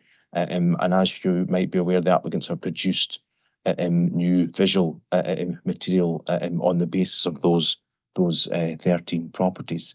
Ms. Heggs, I see your hand is up also. Yes, I was just going to make the point, I think I've made it to the reporters, but also for the applicants' information, that you should not rely on sat-nav in this area. That if you can read a map, it is far better. Or ask for directions to specific properties, and we can provide that for you. But do not rely on sat-navs, because they will send you round and round in circles. That's great advice, and we'll certainly take that. The idea of having a place of that we can convene in the morning is that we'll identify a lead driver, no doubt, and we will follow suit, and hopefully they will not get lost, and therefore we won't get lost. But that would be the normal procedures, that the applicants would take the lead on taking us to the property. I'm assuming that all arrangements have been made with property owners, or will be made with property owners to access the space around and perhaps in the property. That was one of the matters that the applicants were going to take forward. So we're working on that basis, that all property owners are happy with this happening. Any additional comments before we move on the matter of the site visits? I think we were Mr. Fraser, I see your hand. So I said, I wasn't quite sure. I'm happy for the other applicants and or Mr. McGovern to jump in if necessary. I wasn't quite sure. Is the proposal that the reporters are going to travel independently and follow the applicants, or was the aim that effectively transport would be arranged by the applicants? I think it can vary, obviously. The only thing is, obviously, if the transport's being arranged by the applicants, I suspect they'll need an idea as to what numbers they're making arrangements for.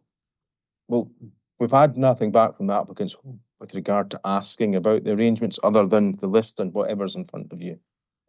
So we've worked on the basis that we would, because there's 3 of us, just source our own vehicle and we'll travel together. It's really a matter for the applicants to liaise with others as to what the rest of the transportation arrangements. We wouldn't be looking for a vehicle and to be driven as would maybe normal when there's just a single reporter. But because there's 3 of us, we felt we would get our own vehicle, but we would follow someone who knows where they're going. Right. So the other thing that occurs to me is, if you're happy with the general route that's being proposed, and you're also happy to extend the day if necessary, because you think the timings are tight, it's probably the people lower down the list who might be inconvenienced by attendance later than is scheduled. And I just wonder whether some sort of some arrangements could be put in hand to notify them if people are running late, so to speak. It just occurs to me that might be something that perhaps the council might be able to assist on. It seems to me it might be helpful. Does the council wish to respond to that?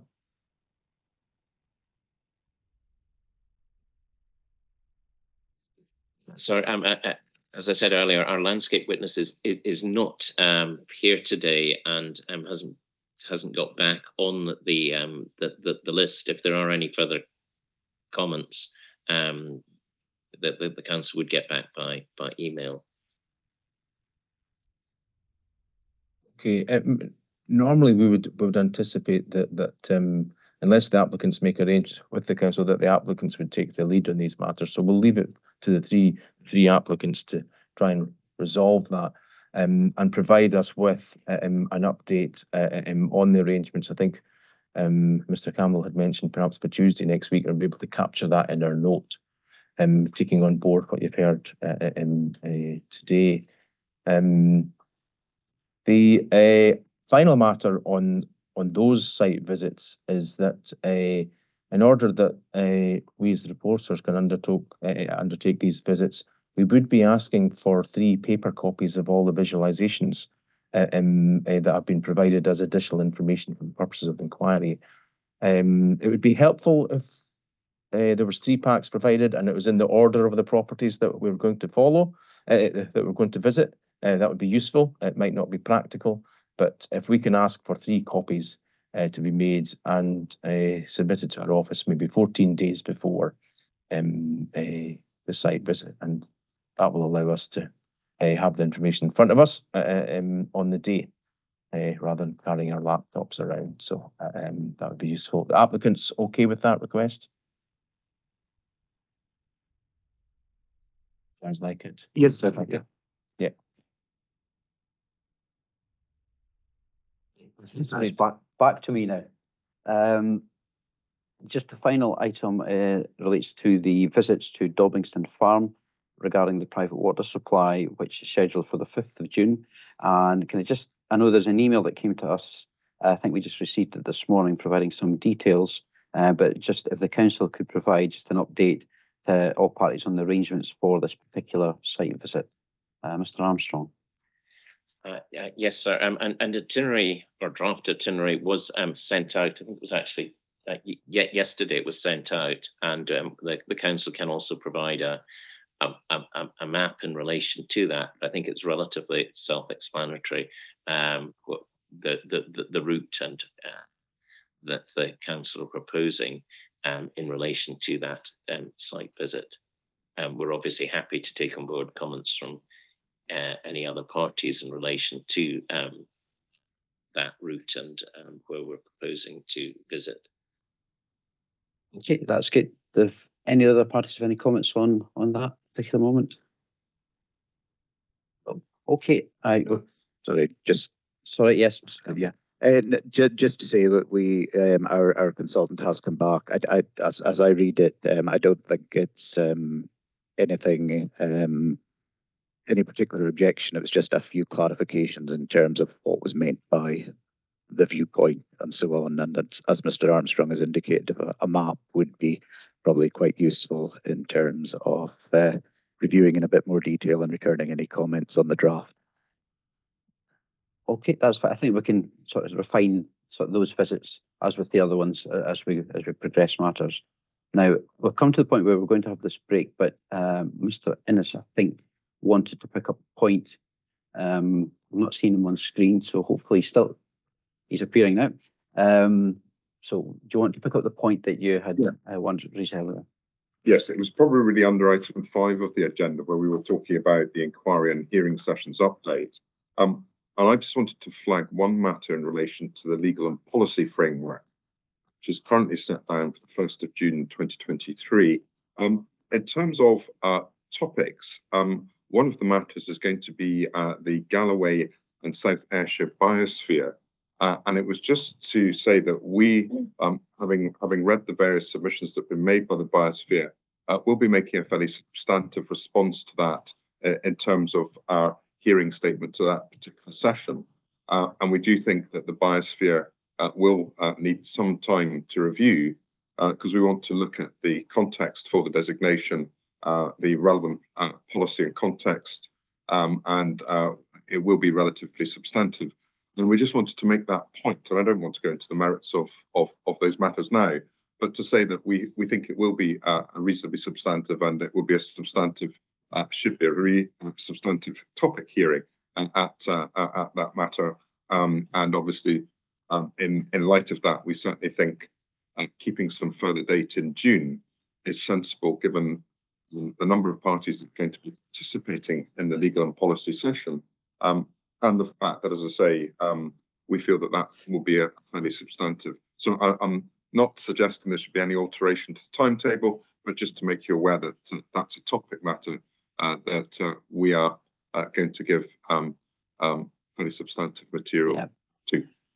Yeah, I think that's helpful. We've also got a date held in for a further date on the 19th of June if there's requirement for further evidence to be taken in terms of the hearing for the legal and policy framework. I think Mrs. Leepen would like to add something to that.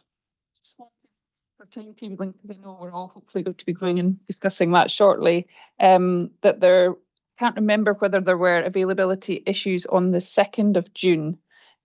We certainly have availability here to do virtual session on Friday the 2nd. Just in case that impacts on what you're doing or what we might be doing in the week of the 19th. So I just thought I'd throw that in.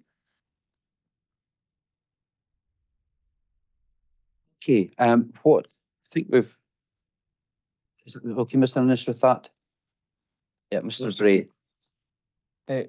Just I'd like to go back to actually something Mr. Fraser said, just to give reassurance that his point was understood with regard to attendance at landscape and visual inquiry sessions. That it's not a closed shop, and we would anticipate, if they wish, the other applicants would attend. So sorry if the schedule gave that impression to you, but that's not the case, and we'll adjust the revised schedule to highlight the applicants maybe there. It's a choice. I'm very grateful, sir. I was a bit concerned there may have been a misunderstanding as to what opposition was, but I'm grateful. Thank you, sir. Thanks, everybody, for that. This is the point where we're going to have sort of a break to allow us to kind of pull together what we've done. What I intend to do is to have an initial break for 5 minutes to allow us to think what needs to be covered. Come back to yourselves in 5 minutes' time to say what we would like you to think about during that break. It's not a test. It's just so that you've got some clarity so that we can try and pull things together. And then if we, after that, come back at, say, 11:45, after that longer break, and then try and work through the last sort of 2 items, which is really looking at the review of the timetable for submissions and trying to finalise and tighten up that inquiry programme. And then we can have all the other sort of incidental matters after that.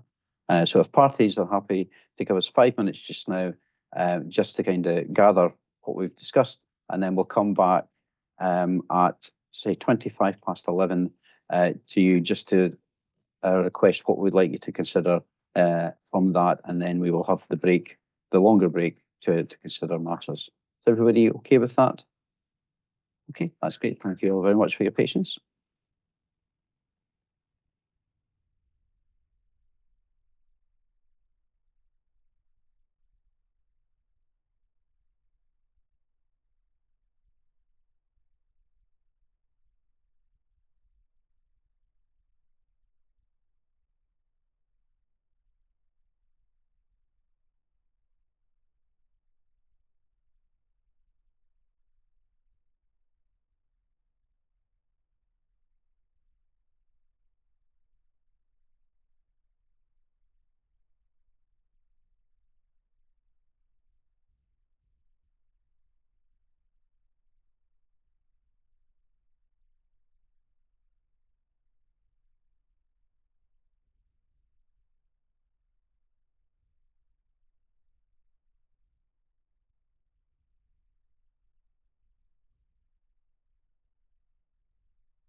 Okay, I don't know if everybody can hear me, but I think those that are still there, if we can come back online.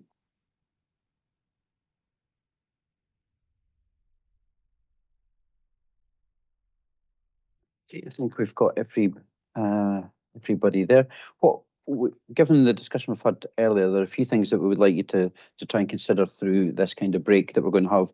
I think we're probably going to have to push it more than 15 minutes now that we're kind of a wee bit behind time. So I'll say we'll give 20 minutes break to do that. What I would like you to try and give consideration to, first of all, is the changes that were required to the planning conditions hearing, given the changes to the landscape and visual with the Craiginmoddie. So if the parties involved in that could give some consideration to those dates, and we can progress that into a more kind of firm position. Sorry, excuse me a moment.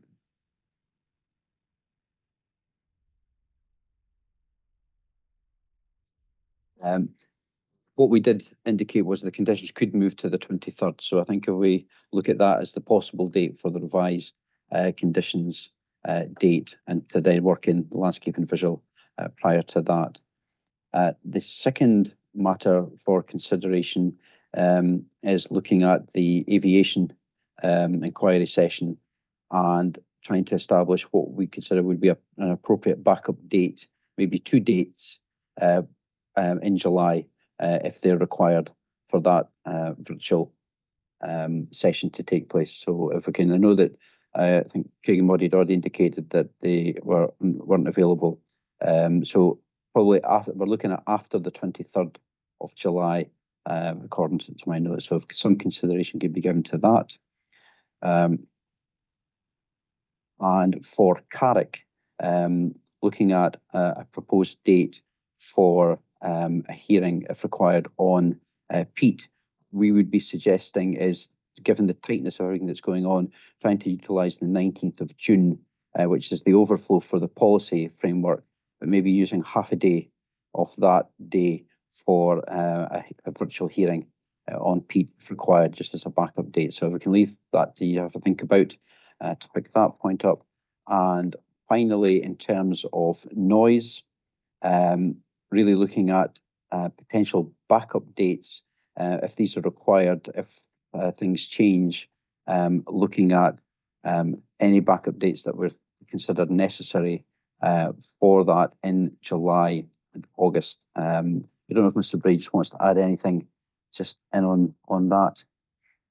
That would be backup dates if additional participants appear and wish to participate and mean that the existing dates are no longer feasible. So 2 days, a couple of options for 2 days in July and in August. And perhaps it might just use to clarify that what Mr. Reid was mentioning with regard to aviation is simply to hear one witness evidence as part of that inquiry. It's related just a date just for that one witness. All the other evidence would be heard during that agreed week. Okay, thank you for that. So I think we'll break now and we'll look to come back at 11:50 and hopefully we'll have some answers to that. That's okay with everybody. Thank you for your patience once again.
Okay, if everybody's available to come back, we will commence in about a minute.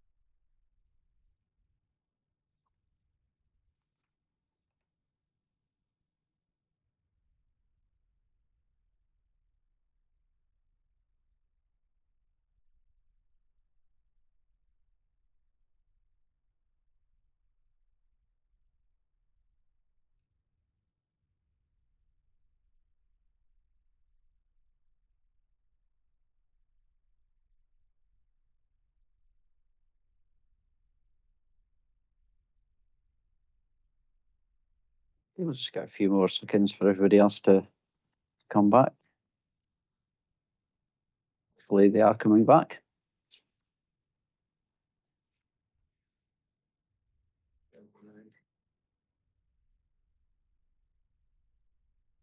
I think I can see most people now. What I propose to do, hopefully it won't be too confusing, is to jump to item 8. I think it makes more sense to go through the draft inquiry and hearing programme and then come back to time scale for submission of documents. So obviously that could be affected by those other matters. One thing I did forget, and my apologies for this, to ask you to think about was that potential for a proposed revised date for the evening session. I think Craiginmoddie had indicated, keep me right if I'm wrong, that, sorry, Knockcronal weren't available for that session. So we'll maybe try and pick that up if we can. What I think we'll do is just to go through each of the, it's maybe easier if we just go through each of the sessions in turn that we've got listed in the timetable and pick up those areas where there were some amendments that need to be done. So the people have got Appendix E to the agenda to hand. And if I go past and there's something that you want to pick up, then please indicate by raising the yellow hand. If everybody's got that, and the first session was on the 9th to 12th of May. Now that one has been completely moved from that position. So if parties want to give us an update on that revised date and how that then affects the planning sort of conditions hearing as well. Anybody like to go, Mr. Campbell? Thank you. Not an entirely complete response, I'm afraid, sir. We are okay for swapping the conditions session to, I think it would be the 20th. Is that right? No, sorry, to the 23rd. 23rd, yeah. 23rd, yes, that's fine. Planning witness is available. That and everyone else that might be attending is available for that. We have nothing confirmed that would be a problem in terms of moving the landscape and visual session back a day. However, our landscape and witness is currently in an inquiry, so we have not had confirmation from him as yet, I'm afraid, sir. Okay, so we'll need to have that to be confirmed. Yeah. Okay. Any other parties would like to come in next? Mr. Armstrong for the council.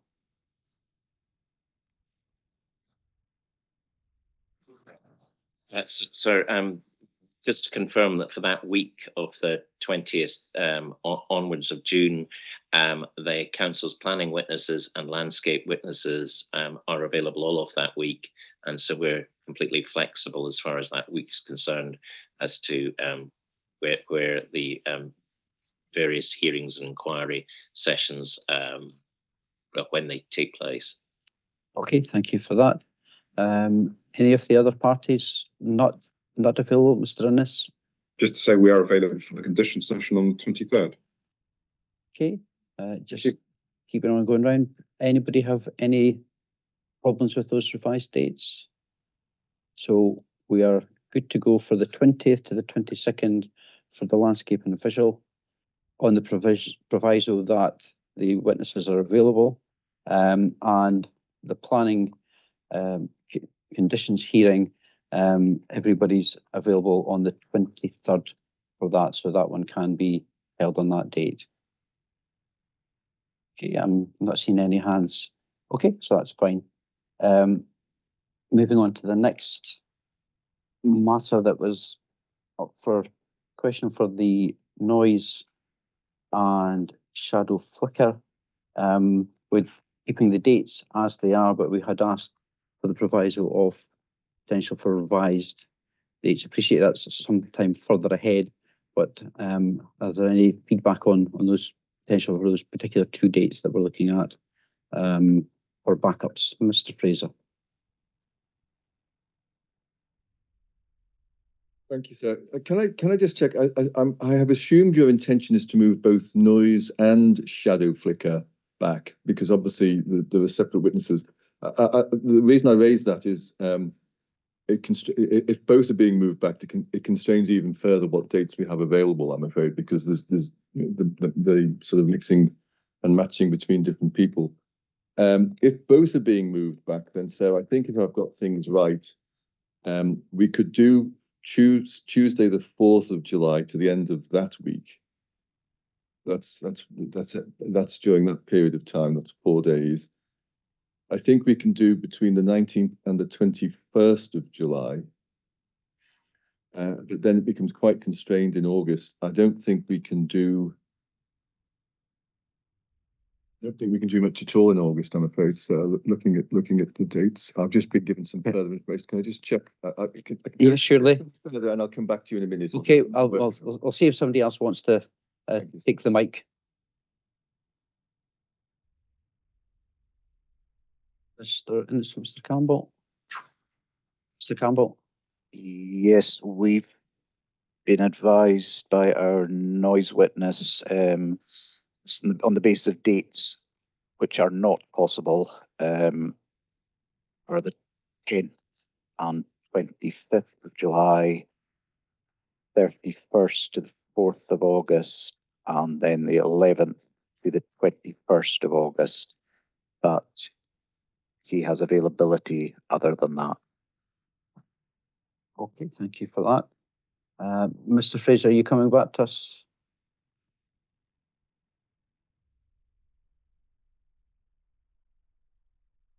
Yeah, looking at it, I think if I've worked it out correctly now, I think the combination of the different dates we've got is we don't really have availability in August, I'm afraid.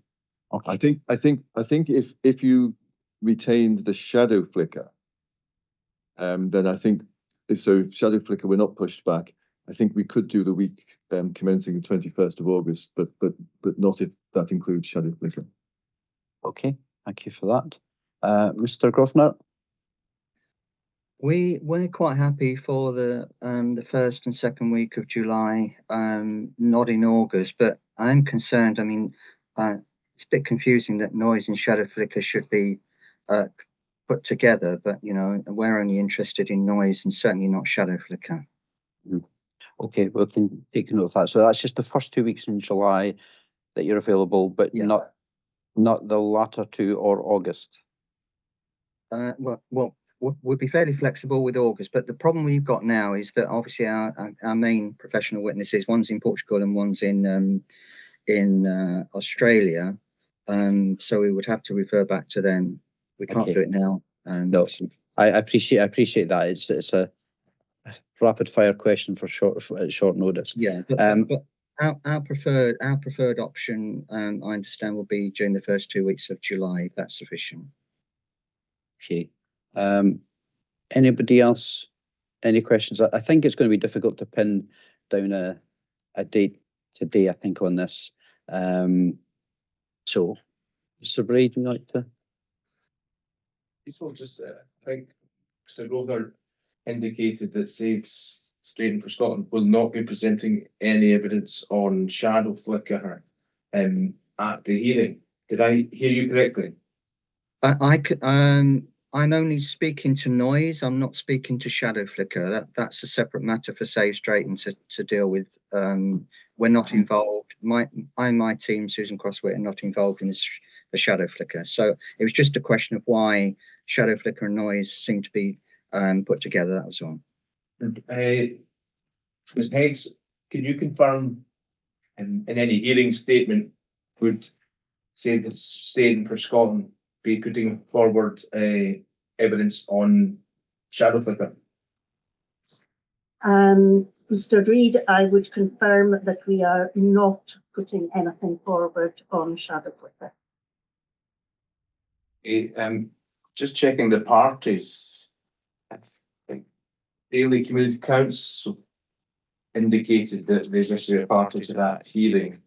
There is the potential that any further questions on shadow flicker could be dealt with by further written submissions and not by hearing, and particularly if Save Straighten for Scotland are not submitting evidence, and that would be my proposal, that our questions are dealt with by further written submissions, so that the hearing would be simply noise, and that would allow more time to deal with noise, which I know was a concern by Save Straighten for Scotland. I'm not going around the parties, but anyone disagrees with that, raise their hand. Mr. Lennis? I wasn't disagreeing. I think that would be very sensible. It was more just coming back to the noise dates. Yes. We'd certainly not got good availability for the first 2 weeks in July.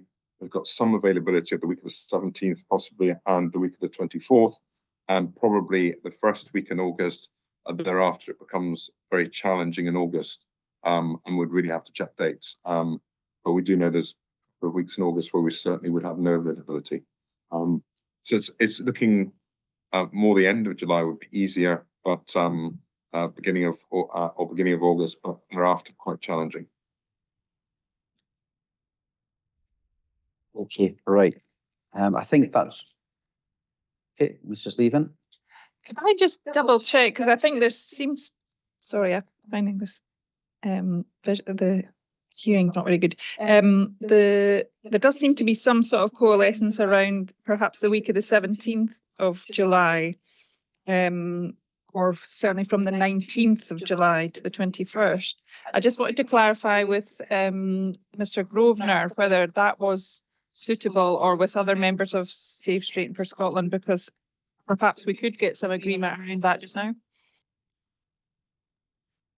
The dates of the 19th of July or thereabouts would be challenging, and I would like to sort of rule those out. But throughout July, other than those, then as I understand at the moment, we're fairly flexible. We suggested the first 2 weeks in July, but if it went back to the last week in July, then I don't think we'd have too much difficulty with that at the moment.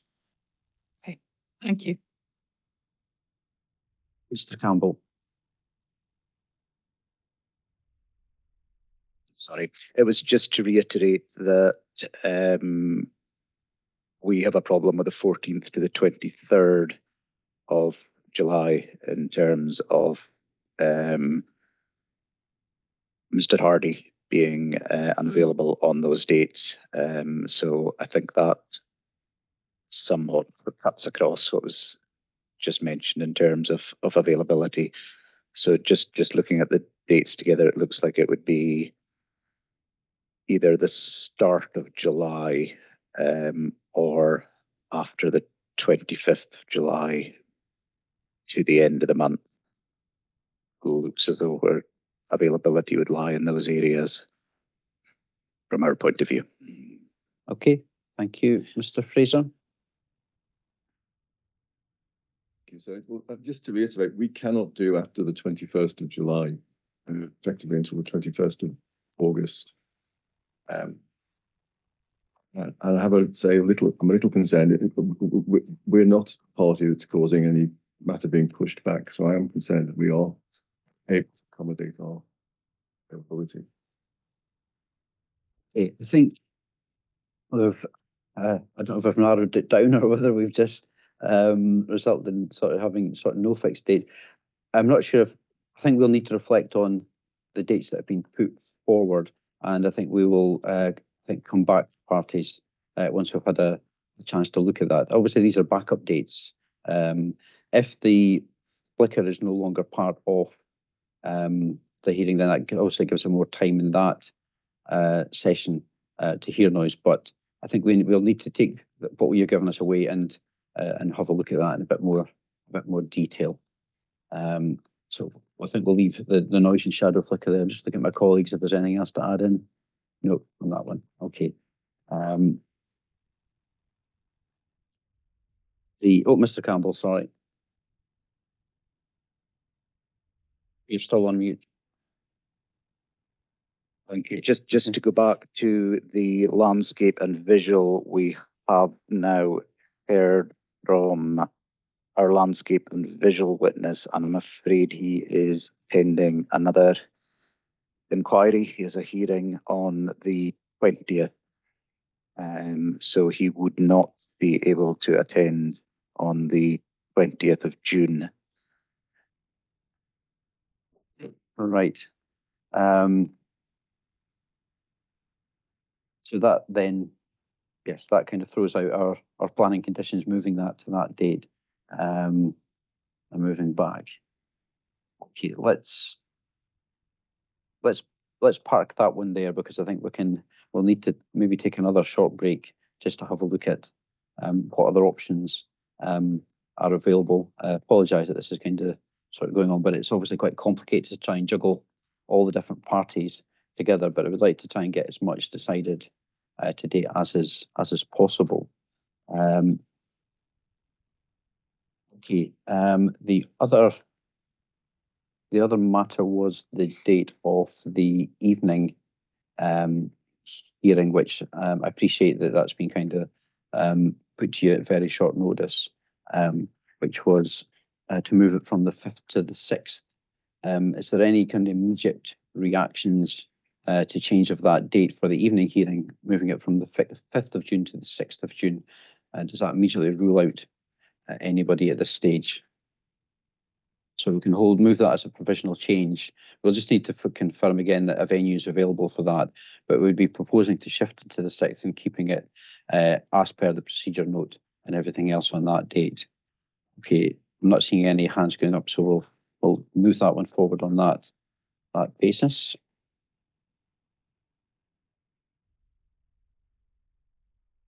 I think we were looking at, let me just bear with me a second while I just confer with my colleague.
Okay, sorry, my apologies for the delay there. The other one that we'd proposed was using the half day for Carrick for Pete, using the half day of the hearing for the backup date for the legal and policy.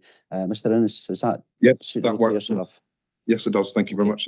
Okay, we can confirm that one. That's good. We can tick that off. There's nobody else an issue with that. Could I also ask, hold on, Mr. Brake? Can I just quickly ask if there are any other parties would wish to take part in that hearing? We understand that SEPA be willing to take part in further procedures if required. participating the applicant and SEPA.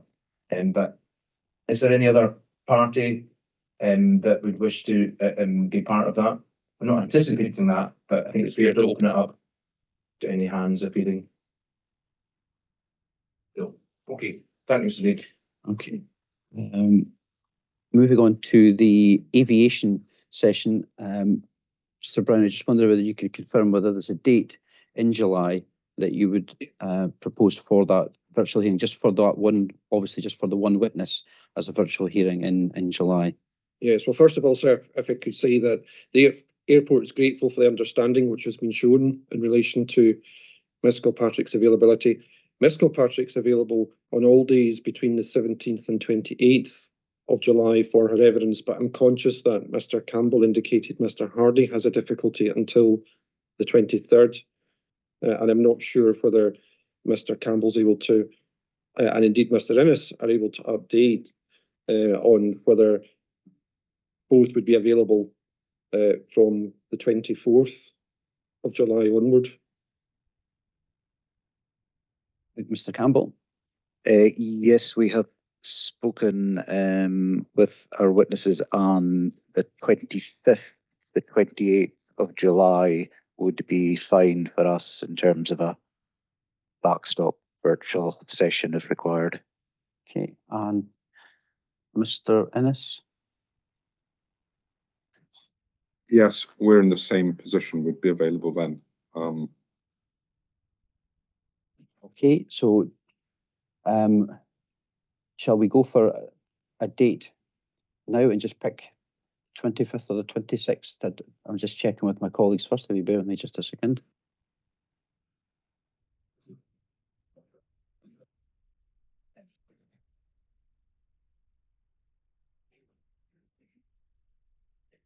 Okay, I think we'll maybe set aside 2 days just in case we require it, and go for the 25th to the 26th, if that's fine with parties. Thank you, sir. Yeah, so I had one matter. That session has been set down for an in-person inquiry, and I think it should be conducted fully as an in-person inquiry, and I don't think evidence should be taken out of the process and dealt with separately merely because it's been moved. And my preference would be, if that whole session has been done in person, for it to be completed in person. Okay, can I ask the views, Mr. Campbell? I don't think we have any strong objection to it being done virtually, but similarly, I think we would be quite happy for that to be carried on. I hear what Mr. Innes says, and I think we would be happy for it to be in person if that's your preference. Okay, and Mr. Brown? Yes, sir. I would just echo Mr. Campbell's approach to that. The airport would be content either way, subject to your views on the matter. Okay, I think what we'll need to check is sort of IT diary to see whether those dates are there. So we will come back to confirm, but we've got the 2 dates, which is the main thing, and then we can sort that matter out. So we'll come back to all parties to get an agreement on that, if that's okay at this stage. Is that okay with parties? See no yellow hand to say otherwise. Okay. Right, if we can just pause there for a second, I just want to make sure I've picked up everything from before, if you just bear me a moment.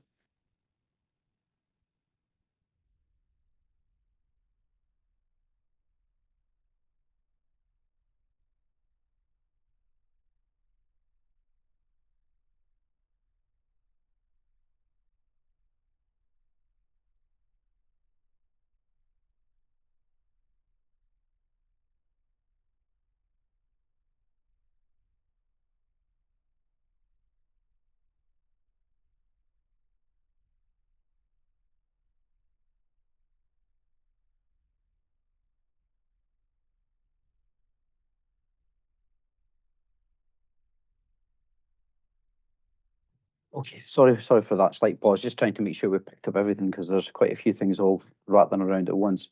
Coming back to the landscape and visual and session, then that will obviously need to be revised dates. So I don't think we'll sort that just now. So I think what we'll need to do is ask parties to put their heads back together again to get a date that works for that, and obviously the planning conditions.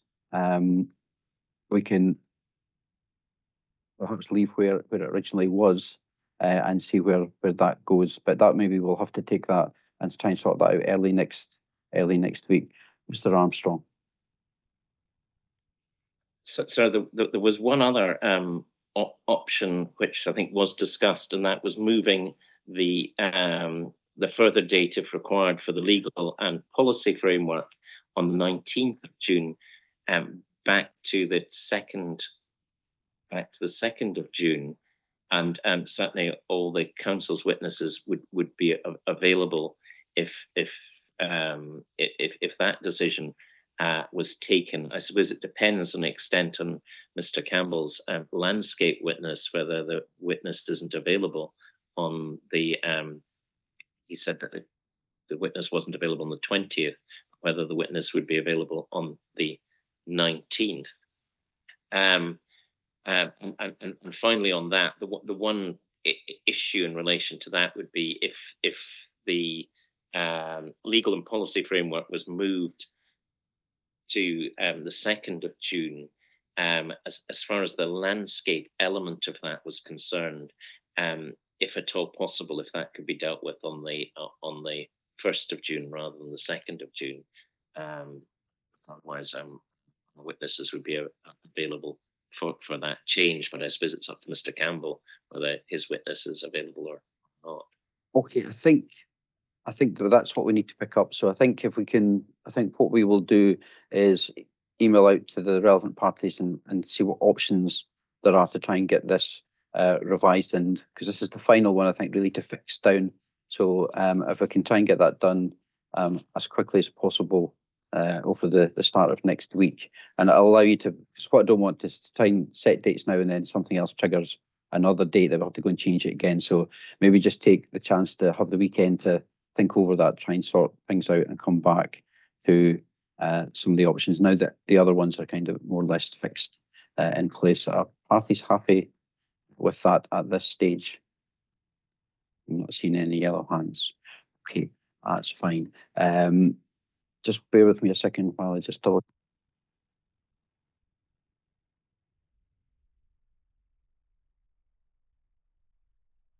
Okay, I think if we move back up the agenda to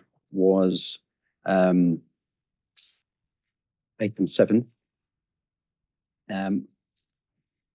as I think we've kind of identified, there has been an element of slippage within the timetable for the submission of documents, and there was an extension of time for statements of agreements to allow parties more time to do that. So far, we've had in the statements of agreement for Craiginmoddie and Carrick, and for the operational noise as well. I think we're still waiting for statements of agreement on landscape and visual. I think the council had advised us that they were feeding back their comments, and for the legal and policy framework. We would request that any of the outstanding statements of agreement be submitted by the 29th of March or before, if that's possible, so we can get all those documents in and available to all parties by that date. Is everybody happy enough with that? Now, on the basis that we've looked at sort of various revisions, Mrs. Leven will take us through what that means for the submission of the other documents. Thank you. So as you know, at the moment, the current date for submitting inquiry reports and hearing statements was the 31st of March. But I think we would be happy to shift that a little bit, given the slightly later dates of other information that's come in. So we were suggesting a new date for those of the 7th of April.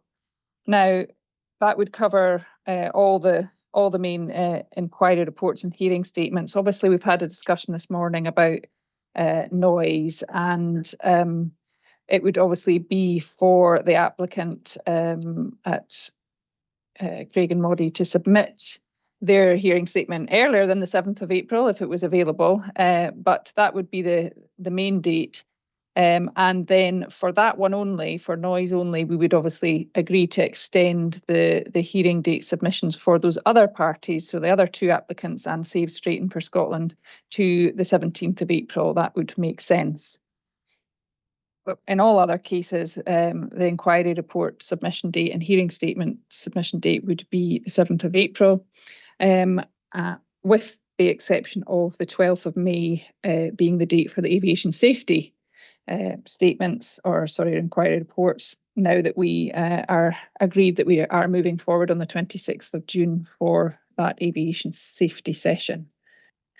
So 7th of April for all of those, 17th of April for the other two applicants, and Save Straighten for Scotland on noise. And in terms of precognition dates, we suggest that that would move back a week as well. So rather than the 21st of April, it would move to the 28th of April for landscape and visual.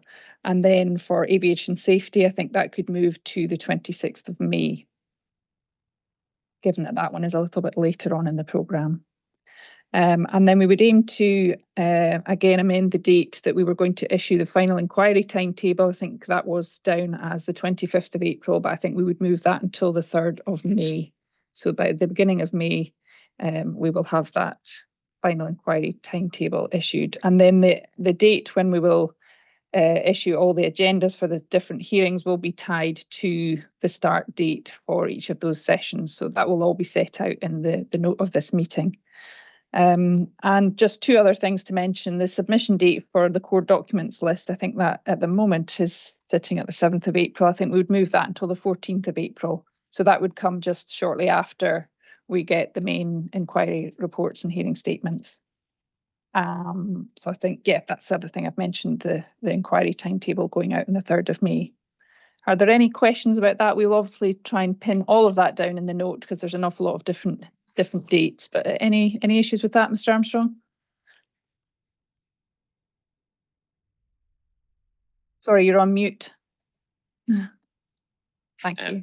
There are two issues, and it's the first one is in relation to the Craiginmoddie landscape report. As you're aware, Carol Anderson has taken this on for the council. She has other professional commitments over the next few weeks, which would not make it possible for her to complete her inquiry report within either the timescale was originally proposed or the new proposed timescale. And the earliest I'm told that she would be able to prepare her report would be the 21st of April. And so could I suggest that for that landscape session that the inquiry reports were lodged on the 21st of April, that would obviously have a knock-on effect in relation to the precognitions for that session, which would take that to probably the 5th of May. That's still within 6 weeks before the actual inquiry session. That was the first point. The second point was really just in relation to the core documents. And I think we might be discussing this later on, but it would be helpful, I think, for all parties if there could be a draft list of the core documents, certainly agreed or produced, because obviously most witnesses will no doubt be referring to core document numbers in their inquiry reports to hopefully make it easier for everyone to know where to go. I think the applicants have prepared a draft list of core documents. The council have responded with that. So I think there was general agreement between the parties. I think there was an issue thereafter that it was suggested that it wasn't in the right format or something, the core document list. But it would be helpful if that could be agreed, so as everyone can put the core document numbers in their reports. Okay, I think that's very helpful, Mr. Armstrong. I think that will be discussed just shortly. I think Mr. Reid will pick that up in a minute, and the other parties can have a chance to feed in on that. So just going back to your point about the dates for the inquiry report on Craiginmoddie, I don't think we would have any problem with that. I would like to just ask the other parties whether they would be happy to shift the dates for Craiginmoddie. Anybody else who's inputting? Is the applicant happy with that? Yes, ma'am. I think we would be happy with that. Okay, and Save Straighten? Yeah. Okay. Any other comments? Miss Crosswaite, you have your hand up. Are you wanting to talk at the moment on this point, or? Well, I was wanting to actually, it was a point on the draft noise conditions on when. Okay, I'll come. Okay, I'll come back to that. Yeah, we'll come to conditions.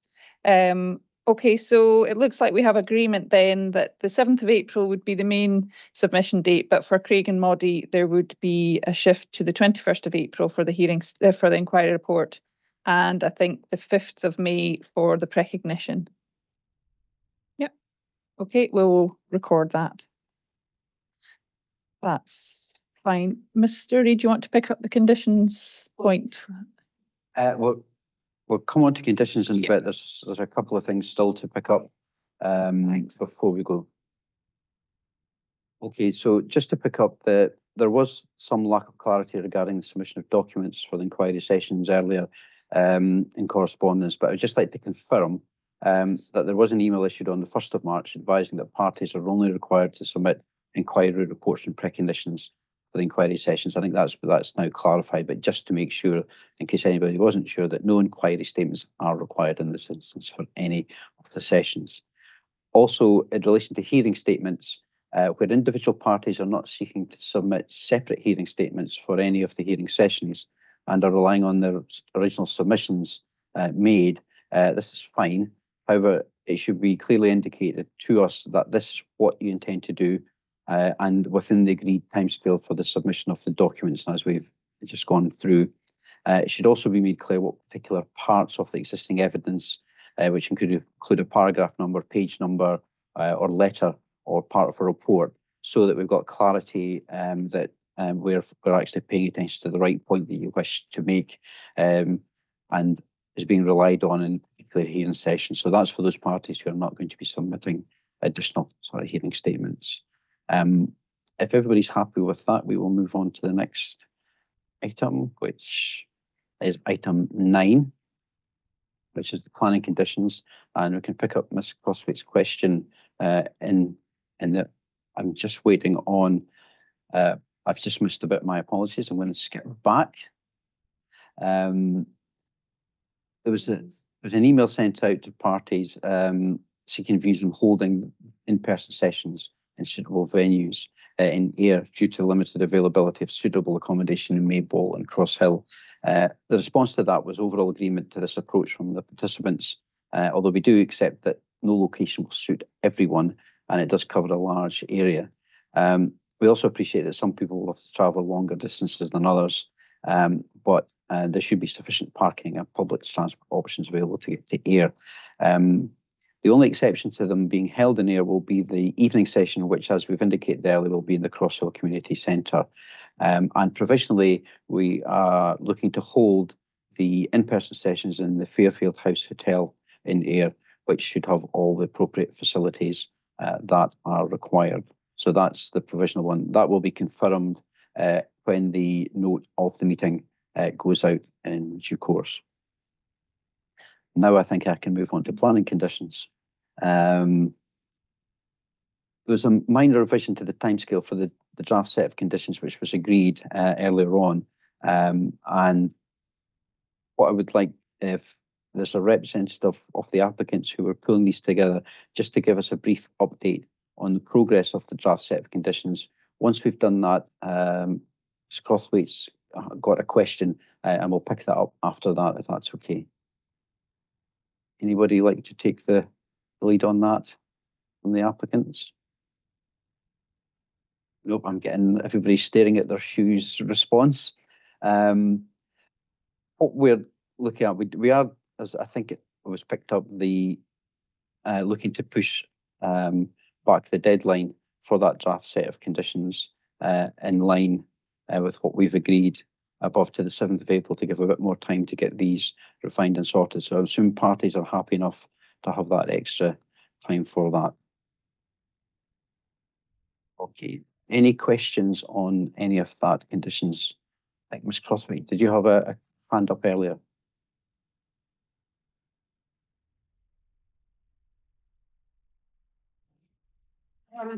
Well, you've answered my question. Thank you very much.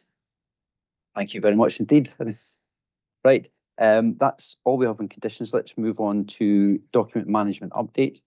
There was an email issued to applicants on the 17th of March requesting amendments to the structure and numbering of the list of the core documents. That was to align with the way that DPEA admin put these together. So that letter was issued setting out the detail of how things should be numbered in order to make it easier for everybody to do that and to fit within the system that is used. So that went out to parties. So I'm hoping that that has been taken on board. It was also noted that the Council had helpfully provided additional core documents, including all of the internal consultation responses to each of the applications. So thank you for that. I think it's important, as has been stressed, that the list of core document captures all the documents that parties will be referring to, and all parties need to ensure that documents are included in the list of core documents, because at the end of the day, we just want one, as has been stressed, so that that can all be taken into account in the inquiry reports and recognitions. I don't know which of the applicants is taking the lead on the core documents, or whether an update can be provided today on where we are with that. This might be another stare at the shoes response from our three applicants. If not, what we'll do is we'll write out and get some clarity of where the progression is with that in terms of the reordering. I think it was Mr. Armstrong that raised the question about that. It's just the way the numbers, there has to be some zeros in the numbering system in order for our system to recognise it. It was beyond me technically, but that's what I was told by DPA admin. And if they say that's the way it's done, I'm not going to argue with them on that matter. But that was explained in the letter that went out to parties. So if there's any issue with that, please come back in the first instance to our admin for clarity, which might resolve the issue. If not, then obviously email in. Does that make sense to Mr. Innes? You're leaning forward with intent. Yeah, I thought that the Craiginmoddie applicant had taken control of to be the contact. Clearly, being the contact does not take sole responsibility. Yeah. And there has been good collaboration behind the scenes in trying to pull these things together. Yeah. And it's ongoing. I suppose the focus for the past couple of weeks has really been on the statements of agreed matters and the conditions. But as we walk towards the document-heavy sessions, well, obviously that focus will also come to bear on the core document list. So it is in hand, and there has been discussions, but it's not been the focus over the last couple of weeks. But now that we're into April and heading into April, clearly that has to work, and we need to get that system in place that's compliant with your system and has been noted, and we'll rectify it.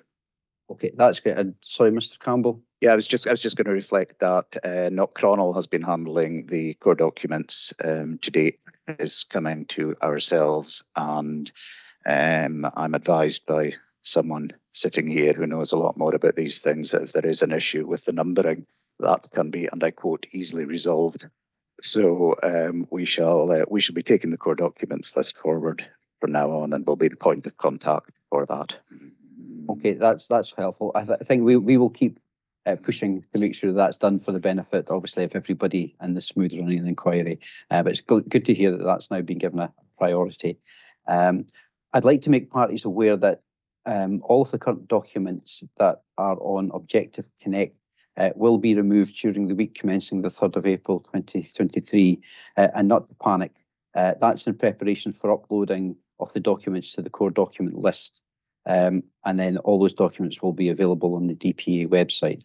So if there's something that's not there, don't worry, that it has been taken off intentionally, but the information will be available there. Our admin have asked me to request that to ease the process going forward, it would be helpful if parties could have a single point of contact and advise DPA admin of who that would be, and make sure that they've got their details On that basis, then all submissions should be channeled through the identified point of contact. That stops any confusion of somebody being missed out on something that should have been included in. So we will rely on the applicants and parties to have a person that's the point of contact to then disseminate the relevant information out to their colleagues and to those that have an interest in it to make sure they're.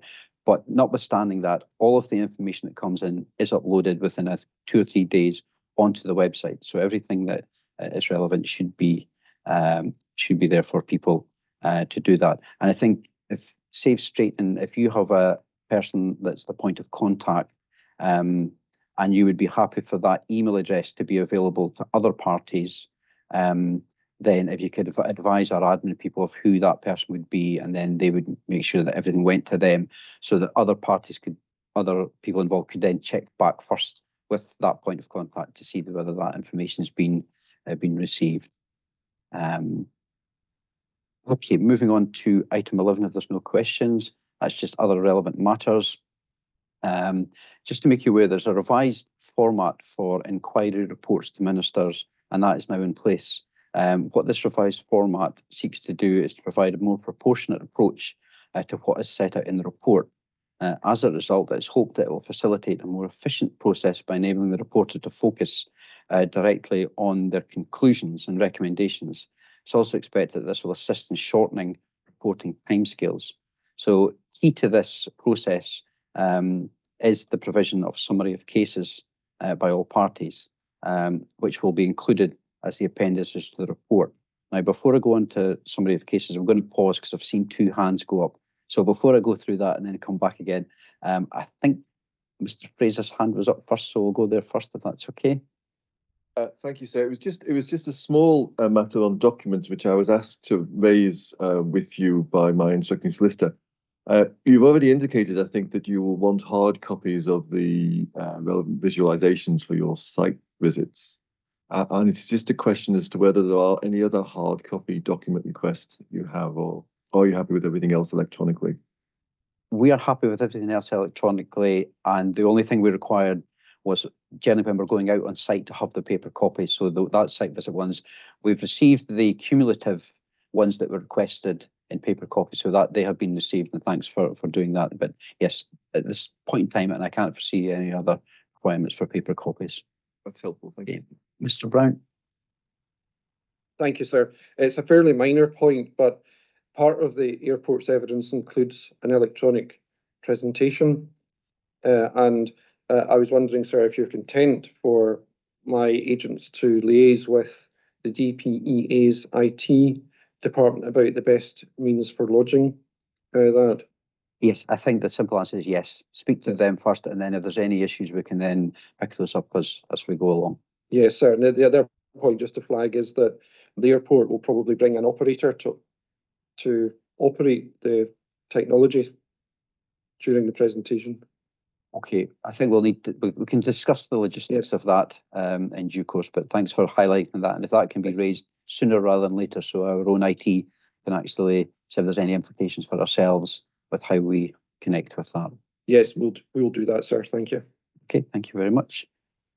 I think that's all the hands for that bit. So going back to summary of cases, now these are going to be important going forward in producing the revised reports, because they will be put in straight as an appendix into the report and relied on. So what I would refer you back to is I would highlight the guidance notes and templates on summary of cases which were attached to the previous pre-examination note of meeting, but these have now been updated. So we will reissue these revised notes, which they aren't huge revisions, but there's changes in slight emphasis within that and the templates. So those will go out with the note of the meeting, but it's just to emphasise to be aware of these now, because they may influence how you prepare your inquiry reports or precognitions and how you shape things through so that things run smoothly through for that. So that will be attached. And on that point, it's important to note that the reporters will no longer therefore be providing a summary in their reports of your case, that they'll be using the summary provided for that. Okay. In terms of reporters' attendance at the inquiry and hearing sessions, It should be noted that the inquiry and hearing sessions will be led by one of the appointed reporters with attendance where in person by either one or two of the other appointed reporters as is considered appropriate for the topic area. It should be highlighted the number of reporters present does not indicate that any one session is more important than the other, and any reporter that is not attending in person will be viewing the webcast online and have the ability to communicate with the other reporters. Just to make you aware that if you don't see all three of us sitting there, that's the reason for that. So hopefully that's fine. Now that's all the items on the agenda. Before my concluding remarks, does anybody have any final questions to raise? I'm not seeing any hands up, which probably means people are wanting to get away for their lunch, I would imagine, by this stage. What I would like to do is thank everybody for their participation today. I appreciate it's been a long slog and we're trying to juggle many different things to try and get timescales to fit in. So we appreciate your patience and understanding and also your contribution to that. So what we will do now is we will prepare a note of the meeting and that must be read in conjunction with the previous note of the meeting that we held in January. We'll also be sending out the email requests on the issues that we still need to resolve just to try and get these pulled together as quickly as possible next week. So the note will take into account all our discussions today and the submissions on procedures to date and the revised timescales. And the note will also be on the DPA website for everybody to view. So if there's no final points, I would just like to thank you again for your assistance today and formally close today's meeting. Thank you all very much.